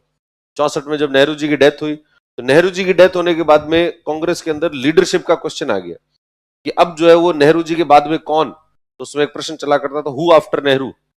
जब नेहरू के बाद कौन है? अब नेहरू के बाद कौन बनेगा, कौन बनेगा, कौन बनेगा? तो उस समय एक बड़े नेता हुआ करते जिनका नाम था मोरारजी देसाई। तो मोरारजी देसाई ने कहा कि भाई मैं बनूंगा। तो मोरारजी देसाई ने अपनी जो है वो दावेदारी पेश कर दी। दावेदारी पेश की तो कांग्रेस के अंदर बाकी लोगों ने कहा कि यार ये मोरारजी देसाई अगर बन गया तब तो हमारे को पूछेगा ही नहीं। तो कहा कि उसको हटाओ मोरारजी देसाई, इसके जगह जो है किसको लेकर आए? लाल बहादुर शास्त्री। शास्त्री जी यूं छोटे से यूं आराम से सीधे सीधे से थे, तो उनको इनको जैसा कहेंगे ये वैसा काम कर लेंगे, मान लेंगे, अपने ऊपर जो है ज्यादा दादागिरी नहीं चलाएंगे। तो शास्त्री जी को प्रधानमंत्री बना दो। पर शास्त्री जी जो है ज्यादा दिन तक चल नहीं पाए। शास्त्री जी की मृत्यु हो गई 10 जनवरी 1966 को ताशकंद के अंदर। तो शास्त्री जी की जब मृत्यु हुई तो फिर वापस लीडरशिप का प्रश्न आ गया कि अब वापस और कौन बने? तो वापस मोरारजी देसाई के लो मेरे को बना दो, मैं बैठा हूं इतने दिनों से तैयार होकर। तो फिर कहा नहीं नहीं नहीं नहीं, इसको तो नहीं बनाएंगे। क्योंकि उस समय कांग्रेस के अंदर एक बड़ा ग्रुप हुआ करता था जिसको कहा करते थे सिंडिकेट। कांग्रेस में ग्रुप हुआ करता था, उसका नाम क्या था? Syndicate group. उसके अंदर एक साउथ के एक नेता थे जिनका नाम के कामराज। और कामराज ग्रुप जो है वो कांग्रेस के ऊपर बहुत ज्यादा हावी था और वो पूरा कंट्रोल करते थे कांग्रेस को। तो कामराज ग्रुप ने देखा कि इसको मोरारजी देसाई को अगर बनाया प्रधानमंत्री तो ये अपनी नहीं सुनेगा, और अपनी नहीं सुनेगा तो ये अपनी नहीं चलने देगा, यहाँ पर ये ज्यादा हावी हो जाएगा। तो क्या करो, फिर किसको ढूंढ के लाए? तो फिर ढूंढ के लाए किसको? इंदिरा गांधी। इंदिरा गांधी उस समय जो है वो पॉलिटिक्स में ज्यादा इंटरेस्ट लेती नहीं थी, और लेती नहीं थी तो कहा कि यार इसमें इंदिरा गांधी कुछ आता जाता तो है नहीं, इसको बुला के ले आएंगे यहाँ पर और फिर अपन जैसा कहेंगे वैसा ही मानेगी और जाएगा। तो इसलिए इंदिरा गांधी को क्या बना दिया? प्रधानमंत्री बना दिया। इंदिरा गांधी को प्रधानमंत्री। इंदिरा गांधी ने शुरू शुरू में तो उनकी बातें मानी कि हाँ आपको जैसा ही करेंगे। धीरे धीरे उसको राजनीति समझ में आने लगी कि भाई ये चीज हो क्या रहा है यहाँ पे। फिर इंदिरा गांधी ने जो है वो देखा कि ये कामराज ग्रुप जो है ज्यादा ही हैवी हो रहा है, तो इनको क्या करो, थोड़ा साइडलाइन करो। साइडलाइन करो तो अपन कुछ ऐसे बड़े निर्णय लो जो कि इनसे पूछ के बिना पूछे अब कामराज ग्रुप में को, और ऐसे निर्णय लो जो कि जनता को पसंद आए। ये अपन जो है राजनीति में कब रह पाएंगे? जब जनता हमारे साथ होगी, जनता साथ होनी चाहिए। तो क्या करें ऐसा? तो फिर इन्होंने क्या किया? तो उन्होंने कहा कि साहब ऐसा कर दो कि ये जो राष्ट्रीयकरण कर दो इनको बैंकों का, और ये कह दो कि सब अब जो बैंक पहले जो है वो सामान्य जनता के पास में नहीं थे, अब हम वो बैंक जो है वो आप तक ले आएंगे। और 1969 के अंदर उन्होंने क्या कर दिया? बैंकों का राष्ट्रीयकरण कर दिया। और ये बैंकों का राष्ट्रीयकरण जब किया गया तो वो कामराज ग्रुप से पूछा भी नहीं गया, और पूछा नहीं गया तो वो नाराज हो गए कि यार ये क्या तरीका है। और जो है वो, और उस समय राष्ट्रपति के चुनाव के अंदर भी एक जो है उनकी झगड़ा हो गया आपस में, और झगड़ा होने के बाद में कांग्रेस जो है वो हो गई स्प्लिट। कांग्रेस के दो भाग बन गए। एक तो बनाएगी कांग्रेस ओ, कांग्रेस ओरिजिनल। एक तो कौन सी बनाएगी? कांग्रेस ओ, कांग्रेस ओरिजिनल। तो कामराज और उनका कि भाई ओरिजिनल हम है, असली हम है। और एक बनाएगी कांग्रेस आई, कांग्रेस इंदिरा। तो उसमें फिर कहा कि कांग्रेस इज इंदिरा, इंदिरा इज कांग्रेस। तो कांग्रेस का मतलब क्या है? इंदिरा ही है। तो कांग्रेस आई बना दी गई। फिर आई, कांग्रेस आई बनाने के बाद में हुए भारत के अंदर मध्यावधि चुनाव। और मध्यावधि चुनाव हुए तो उन्होंने फिर वापस कहा कि भाई ये जो लोग हैं, ये सब के सब लोग कहते हैं कि किसको हटाओ? इंदिरा हटाओ, इंदिरा हटाओ। उस समय फिर इंदिरा गांधी ने एक बड़ा नारा दिया कि गरीबी हटाओ। ये कहते हैं इंदिरा हटाओ और मैं कहती हूँ गरीबी हटाओ। बताओ क्या हटाना है? तो लोगों ने कहा गरीबी हटाओ। 1971 में लोगों को पहली बार पता लगा कि गरीबी हट सकती है। जब इंदिरा गांधी ने नारा दिया न, तब लोगों को लगा गरीबी हट सकती है। उससे पहले लोगों को ऐसा नहीं पता था कि गरीबी भी हट सकती है, क्योंकि उससे पहले लोग मानते थे कि गरीबी तो पुनर्जन्म, जो पिछला जन्म था उसके कर्म है, अपने उसके कर्म फल भोग रहे हैं हम। पिछले जन्म में हमारे कर्म जो है वो क्या रहे थे? खराब रहे थे, इस वजह से हम गरीब हैं। हम इस वजह से नहीं है कि भाई अपने यहाँ लखन खराब है या अपने जो है वो ऐसा कोई अपॉर्चुनिटीज नहीं है। तो जब इंदिरा गांधी ने निर्णय, ये नारा दिया, दिया तो बहुत सारे लोग जो इंदिरा गांधी के समर्थन में आ गए। समर्थन में आ गए तो फिर, और उधर 71 का युद्ध हो ही गया था। तो इस तरफ से जो इंदिरा गांधी है वो बड़े बहुमत के साथ जीत गई, बड़े बहुमत के साथ जीत गई, और कांग्रेस ओ जो है वो गया। ठीक है। फिर अब इंदिरा गांधी जैसे जीत गई तो उसको और ज्यादा सशक्त हो गई। सशक्त होते उसने देखा कि भाई और ज्यादा अपने पावर लो, पावर लो। और ऐसा करते करते फिर उसने इमरजेंसी जो है वो लगा दी। 1975 में भारत में क्या लगा दी गई? इमरजेंसी जो है वो लगा दी, आपातकाल लग गया। आपातकाल के अंदर जो है वैसे तो बाकी सब चीजें ठीक चल रही थी, पर इंदिरा गांधी काफी ज्यादा अनपॉपुलर हो गई कई मामलों को लेकर। और अनपॉपुलरिटी जो थी वो, उसके कारण सारी जनता जो है वो, सभी लोग नाराज हो गए इंदिरा गांधी से कि भाई इंदिरा गांधी को हटाओ। फिर वापस सभी लोग एक साथ आए, जितने भी ऑपोजिशन के लोग थे वो सब आए, और उन्होंने महागठबंधन बनाया एक, और उसको नाम दिया क्या? इसका नाम क्या देंगे? जनता पार्टी। नाम दे दिया क्या? जनता पार्टी। और जनता पार्टी फिर वापस चुनाव हुए, तो चुनाव के अंदर इंदिरा गांधी फिर वापस से हार गई। हार गई तो अब जनता पार्टी में कहा अब किसको बनाए प्रधानमंत्री? तो मोरारजी देसाई, मैं हूं, मैं 1964 से इंतजार कर रहा हूं। तो फिर मोरारजी देसाई को बनाया भारत का प्रधानमंत्री। मोरारजी देसाई प्रधानमंत्री बने। पर ये जनता पार्टी जो है वो ये आई इसलिए थी कि बस कांग्रेस, इंदिरा गांधी का विरोध करना है। जनता पार्टी का निर्माण ही इसीलिए हुआ था। और इसके अंदर जितने कोई विचारधारा वगैरह कुछ नहीं देखी गई। कम्युनिस्ट पार्टियां भी उसके अंदर थी, ये जनसंघ वनसंघ ये भी उसी के अंदर थे। तो सब चीजें जो है, सारी विचारधाराओं के लोग एक साथ आ गए। अब सारी विचारधाराओं के एक साथ जो है वो इंदिरा गांधी को हटा रहे हो आपके पास, तब तक तो ऑब्जेक्टिव है कि इंदिरा को हटाना है।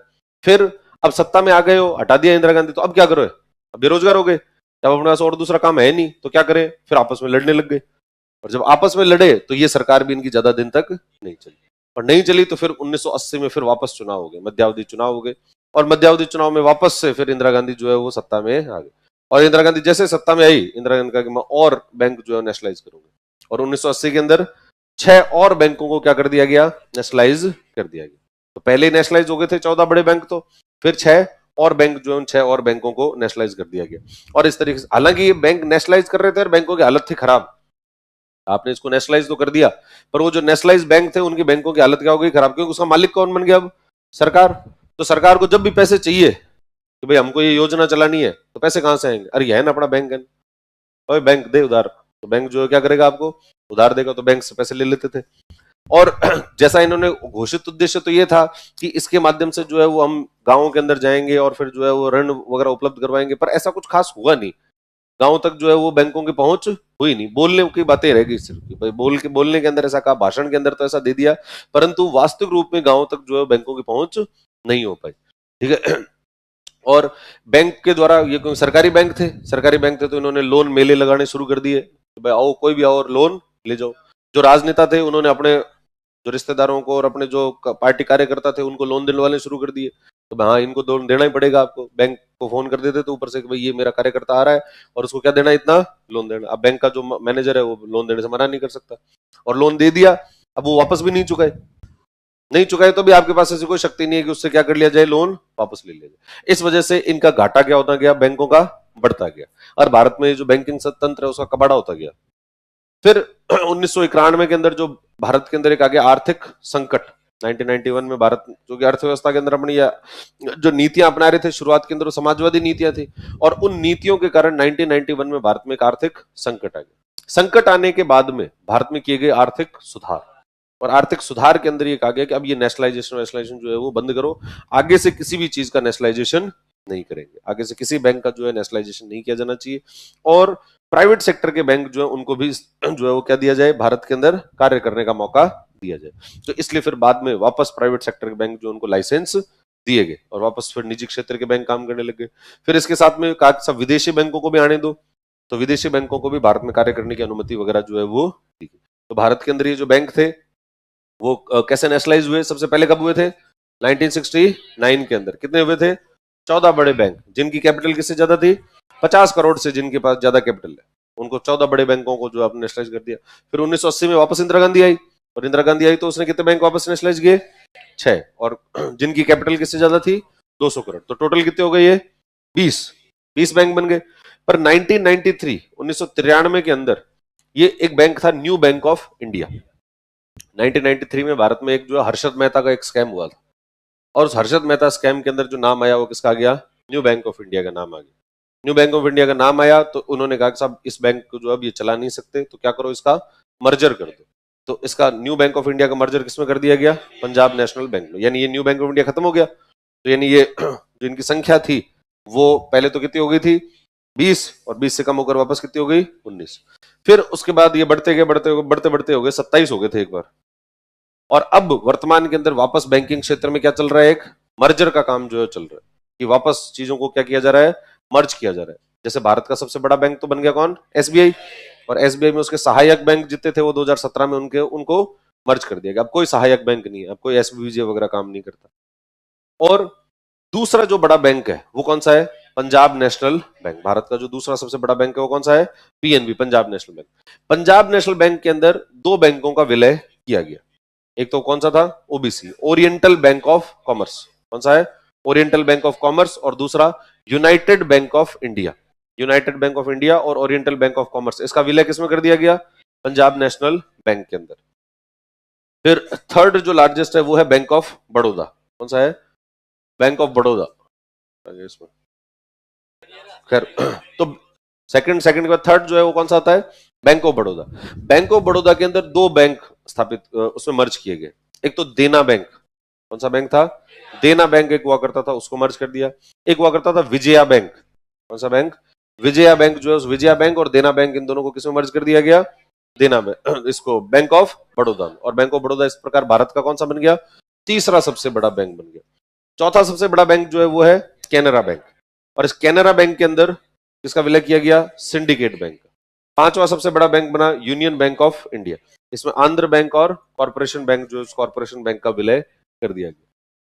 Punjab national bank, Canara bank, union bank, फिर इंडियन बैंक, इसमें इलाहाबाद बैंक जो है उसका मर्जर किया गया। इस तरीके से भारत के अंदर बैंकिंग क्षेत्र में वर्तमान में क्या चल रहा है, एक मर्जर के जो दौर है उससे बैंकिंग क्षेत्र गुजर रहा है। और इसलिए जो पब्लिक सेक्टर बैंक है उनकी संख्या एक बार 27 हो गई थी, और 27 से होकर कम हो गए तो अब कहां पर आ गए हैं, वो 12 पब्लिक सेक्टर बैंक जो है वो आ चुके हैं। जैसे ये 2017 में कितने थे, 27 बैंक हुआ करते थे पब्लिक सेक्टर बैंक, और अब कितने हो गए, पोस्ट कंसोलिडेशन 12 बैंक जो है वो रह गए। लिखो देखिए इसको, एट प्रेजेंट लिख लिया था कितने सार्वजनिक क्षेत्र के बैंक, 12। एक एसबीआई प्लस 12 बैंक, इसमें ब्रैकेट में लिखो एसबीआई प्लस 11 राष्ट्रीयकृत bank, nationalised bank. SBI plus 11 nationalised bank, SBI plus 11 राष्ट्रीयकृत बैंक। बैंकों का राष्ट्रीयकरण, फिर एक हेडिंग डालो छोटी सी, बैंकों का राष्ट्रीयकरण, बैंकों का राष्ट्रीयकरण, नेशनलाइजेशन ऑफ बैंक्स।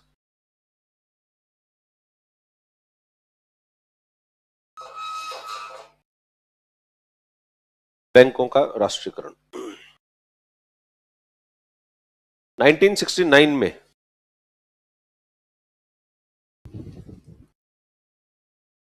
इन 1969 में इंदिरा गांधी सरकार ने 14 बड़े बैंकों का राष्ट्रीयकरण किया। इन 1969 Indira Gandhi government nationalised 14 big banks, 14 large banks. Indira Gandhi सरकार ने 14 बड़े बैंकों का राष्ट्रीयकरण किया।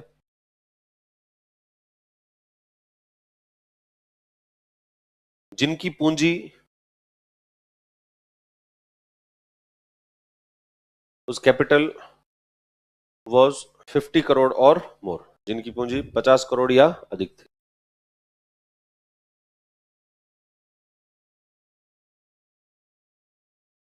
जिनकी पूंजी 50 करोड़ या अधिक थी। और इसका उद्देश्य क्या था, क्यों किया राष्ट्रीयकरण? ताकि ग्रामीण क्षेत्रों तक जो है वो क्या किया जा सके, बैंकिंग सुविधा उपलब्ध करवाई जा सके। देखो इसका उद्देश्य, इट्स मेन ऑब्जेक्टिव, इसका उद्देश्य ग्रामीण क्षेत्रों में बैंकिंग सुविधा उपलब्ध करवाना था। Its main objective was to provide banking services in rural areas. इसका मुख्य उद्देश्य बैंकिंग ग्रामीण क्षेत्रों में बैंकिंग सुविधा उपलब्ध करवाना था। Its main objective was to provide banking services in rural areas. ग्रामीण क्षेत्रों में बैंकिंग सुविधा उपलब्ध करवाना। 1980 में, in 1980, 1980 में इंदिरा गांधी सरकार ने 6 अन्य बैंकों का राष्ट्रीयकरण किया।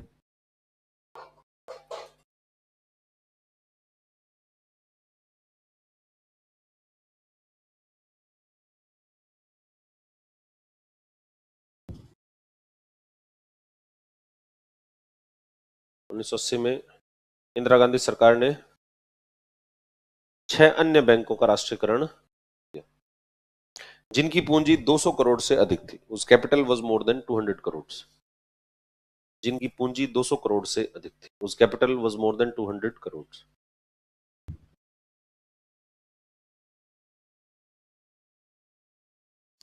जिनकी पूंजी 200 करोड़ से अधिक थी, उस capital was more than 200 crore. 1993 में, in 1993, 93 में न्यू बैंक ऑफ इंडिया का विलय पंजाब नेशनल बैंक में कर दिया गया। In 1993, new bank of India was merged in Punjab national bank.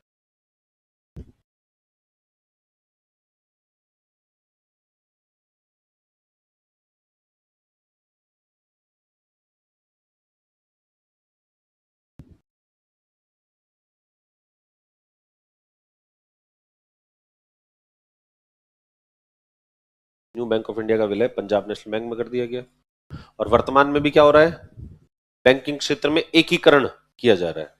वर्तमान में बैंकिंग क्षेत्र में एकीकरण किया जा रहा है। At present banking sector is going through consolidation, phase of consolidation. वर्तमान में बैंकिंग क्षेत्र में एकीकरण किया जा रहा है।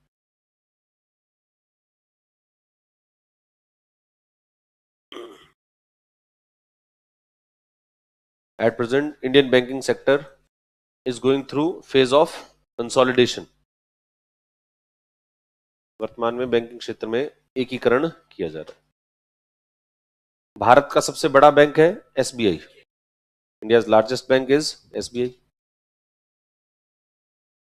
भारत का सबसे बड़ा बैंक है SBI. India's largest bank is SBI.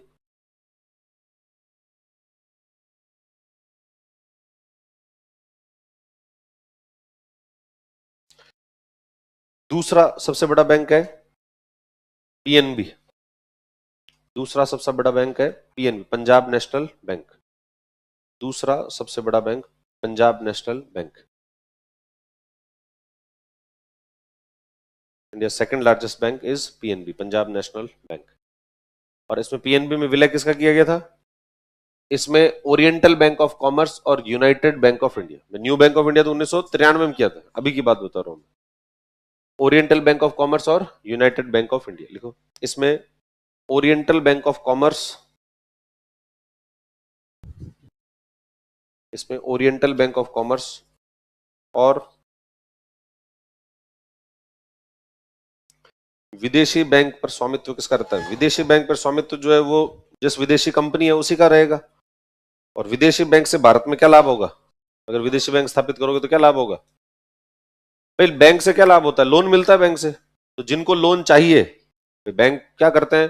तो लोन दिया करते हैं। तो कोई भी इंडस्ट्रियलिस्ट है तो उस इंडस्ट्रियलिस्ट को जो है वो लोन कहां से मिल सकता है? बैंक से मिल सकता है। तो जितने ज्यादा बैंकिंग ऑप्शन रहेंगे आप सबके पास जा सकते हो, और जो सबसे कम ब्याज दर पे आपको लोन दे रहा है तो वहां से ले लो। तो जो फॉरेन के बैंक है, विदेशी बैंक है, इन विदेशी बैंकों के पास में पैसे क्या होते हैं? बहुत ज्यादा होते हैं। तो ज्यादा होते हैं तो ये हो सकता है कि आपको कम दरों पर भी दे दे, ठीक है। और इनकी जो फंक्शनिंग का जो तरीका होता है वो थोड़ा ज्यादा आसान होता है बजाय कि भारत के जो बैंक। अब सरकारी बैंक से आप लोन लेने जाओगे तो उनकी प्रक्रिया थोड़ी क्या है? जटिल है। जबकि आपको विदेशी बैंक होगा तो उसकी प्रक्रिया उतनी जटिल नहीं होगी। और अगर आप विदेशी बैंक के अंदर आपका खाता है, उसमें अगर आपका जो अकाउंट खुला हुआ है तो आप पूरी दुनिया के अंदर कहीं पर भी काम कर सकते हो। जैसे मान लो आपने एसबीआई में खाता खुला रखा है, तो एसबीआई तो कहां पर है? सिर्फ भारत में ही है। और भारत में अगर आपको फ्रांस के अंदर आपको कोई काम करना हो तो फ्रांस के अंदर एसबीआई की वो ही नहीं है, ब्रांच ही नहीं है। पर आपने सिटी बैंक में खाता खुला रखा है तो सिटी बैंक की ब्रांचेस तो और दुनिया के अंदर और जगह भी मिल जाएगी। तो आप फ्रांस में भी चले गए तो भी आपको पैसे निकालने तो कहाँ चले जाओ? सिटी बैंक की ब्रांच में चले जाओ और वहां से काम कर लो। तो विदेशी बैंक होता है तो अपना जो ऑपरेशन है वो क्या हो जाएंगे? पूरी दुनिया के अंदर जो है ऑपरेशन हो जाते हैं। ये प्रश्न पूछा किसी ऑनलाइन स्टूडेंट ने। हाँ, तो चलो, तो सेकंड लार्जेस्ट बैंक कौन सा था? पीएनबी। इसमें विलय किसका किया गया? ओरिएंटल बैंक ऑफ कॉमर्स, और दूसरा यूनाइटेड बैंक ऑफ इंडिया। फिर तीसरा सबसे बड़ा bank bank of Baroda, Bharat का तीसरा सबसे बड़ा bank, third largest bank of India. Bharat का तीसरा सबसे बड़ा bank, third largest bank of India कौन सा है? Bank of Baroda.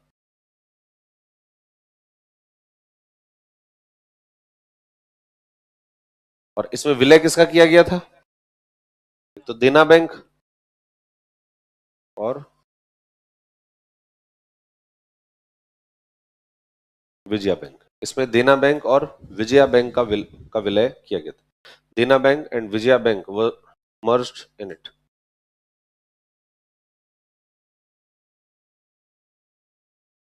इसमें देना बैंक और विजया बैंक का विलय किया गया। देना bank and Vijaya bank were merged in it.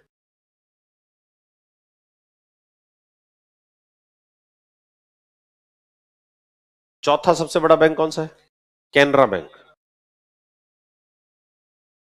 Bharat का चौथा सबसे बड़ा बैंक है कैनरा बैंक।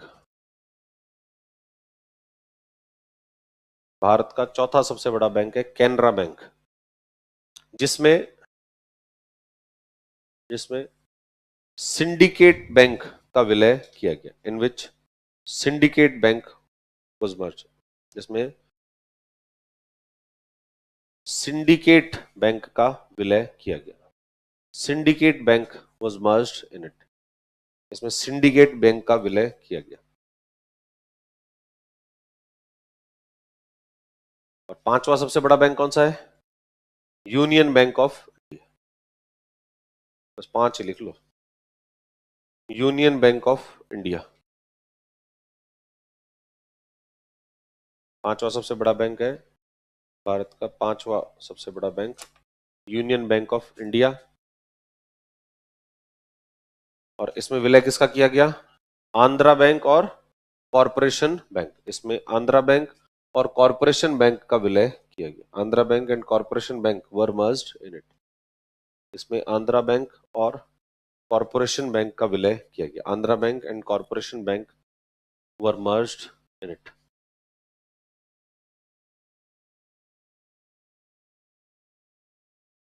इसमें आंध्रा बैंक और कॉरपोरेशन बैंक का विलय किया गया। तो ये भारत के क्या कहते? 5 बड़े बैंक्स, ठीक है। फिर इसके बाद में और बैंक कौन से हैं? ये तो वे सरकारी बैंक, सार्वजनिक क्षेत्र के बैंक। इसके बाद दूसरे बैंक कौन से होते हैं? प्राइवेट बैंक, निजी क्षेत्र के बैंक। तो देखो, निजी क्षेत्र के जो बैंक हैं उनको भारत में कार्य करने के लिए लाइसेंस लेना पड़ता है। अगर आपको प्राइवेट सेक्टर का अगर आपको कोई बैंक खोलना है तो आपको क्या करना पड़ेगा? लाइसेंस लेना पड़ेगा।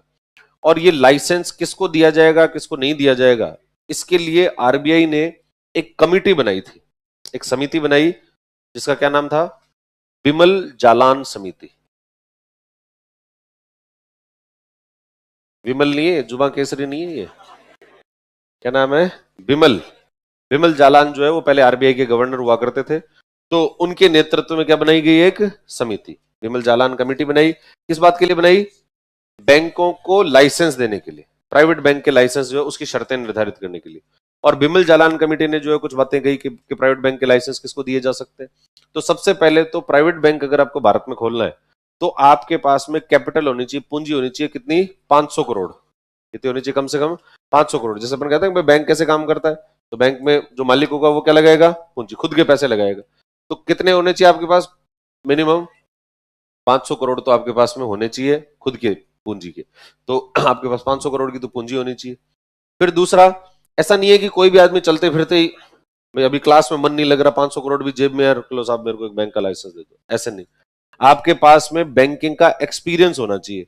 कितने साल का, 10 साल का।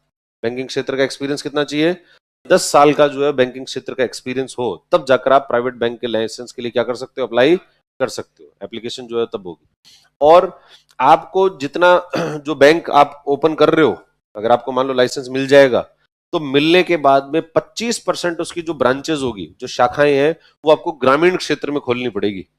अनिवार्य है कि आपको जितना बैंक जो, अगर लाइसेंस मिल गया तो बैंक लाइसेंस मिलने के बाद 25% जो ब्रांचेस वो कहां पर ओपन करोगे, ग्रामीण क्षेत्रों में ओपन करोगे। ये जो है ये शर्तें किसकी है भारत में, प्राइवेट बैंक जो है वो प्राइवेट बैंक स्थापित करने की शर्तें। लिखो देखिए, निजी बैंक, भारत में निजी बैंक स्थापित करने के लिए, private banks, private bank,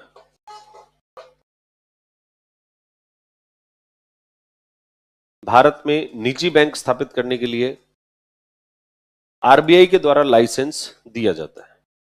to establish private bank in India, RBI provides licence.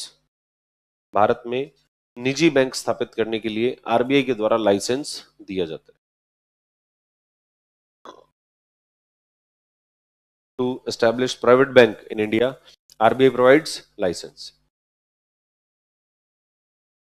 इसके लिए बिमल जालान समिति बनाई गई। For this purpose Bimal Jalan committee was constituted. इसके लिए बिमल जालान समिति बनाई गई। For this purpose Bimal Jalan committee was constituted. इसके लिए बिमल जालान समिति बनाई गई।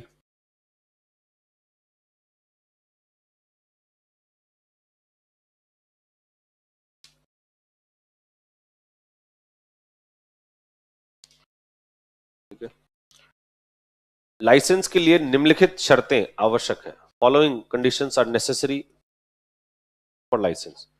लाइसेंस के लिए निम्नलिखित शर्तें आवश्यक है। Following conditions are necessary for licence. Licence के लिए निम्नलिखित शर्तें आवश्यक है। Following conditions are necessary for licence. सबसे पहला तो क्या है, पूंजी कितनी होनी चाहिए, 500 करोड़। पूंजी बराबर 500 करोड़ रुपए। कैपिटल बराबर 500 करोड़ रुपए। बैंकिंग क्षेत्र में 10 वर्ष का अनुभव, 10 year experience in banking sector. Banking क्षेत्र में 10 वर्ष का अनुभव।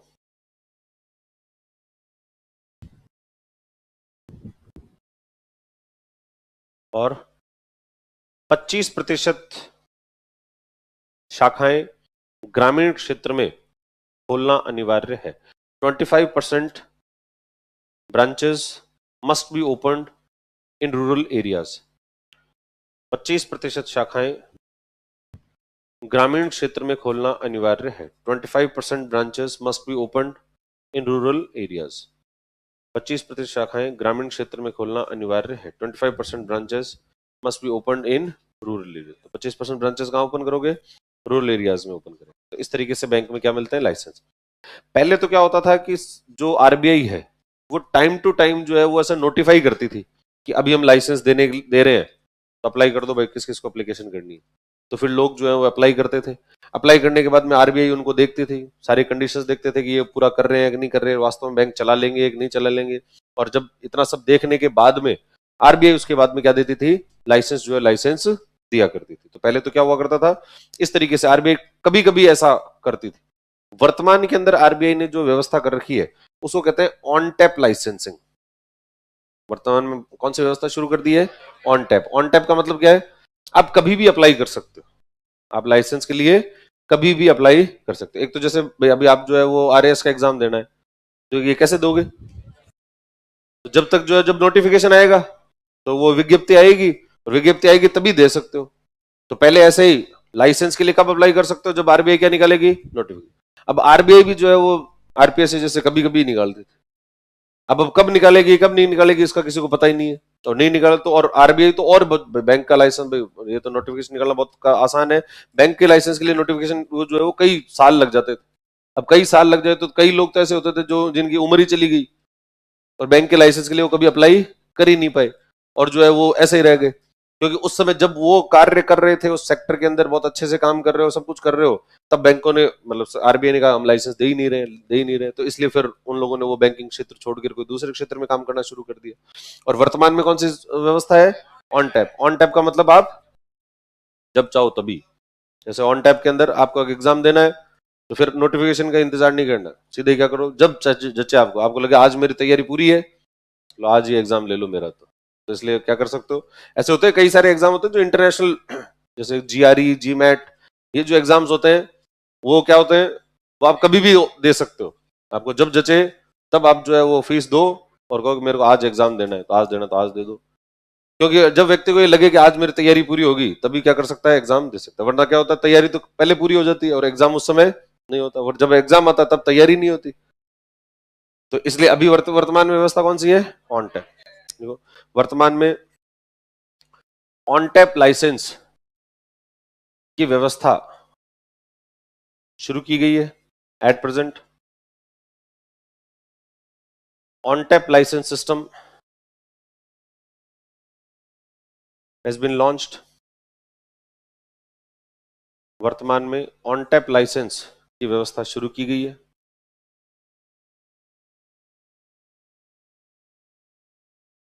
Eight present on tap licence system has been launched, जिसके अनुसार अकॉर्डिंग टू विच, जिसके अनुसार किसी भी समय लाइसेंस के लिए आवेदन किया जा सकता है। According to which one can apply for licence at any time, जिसके अनुसार किसी भी समय लाइसेंस के लिए आवेदन किया जा सकता है।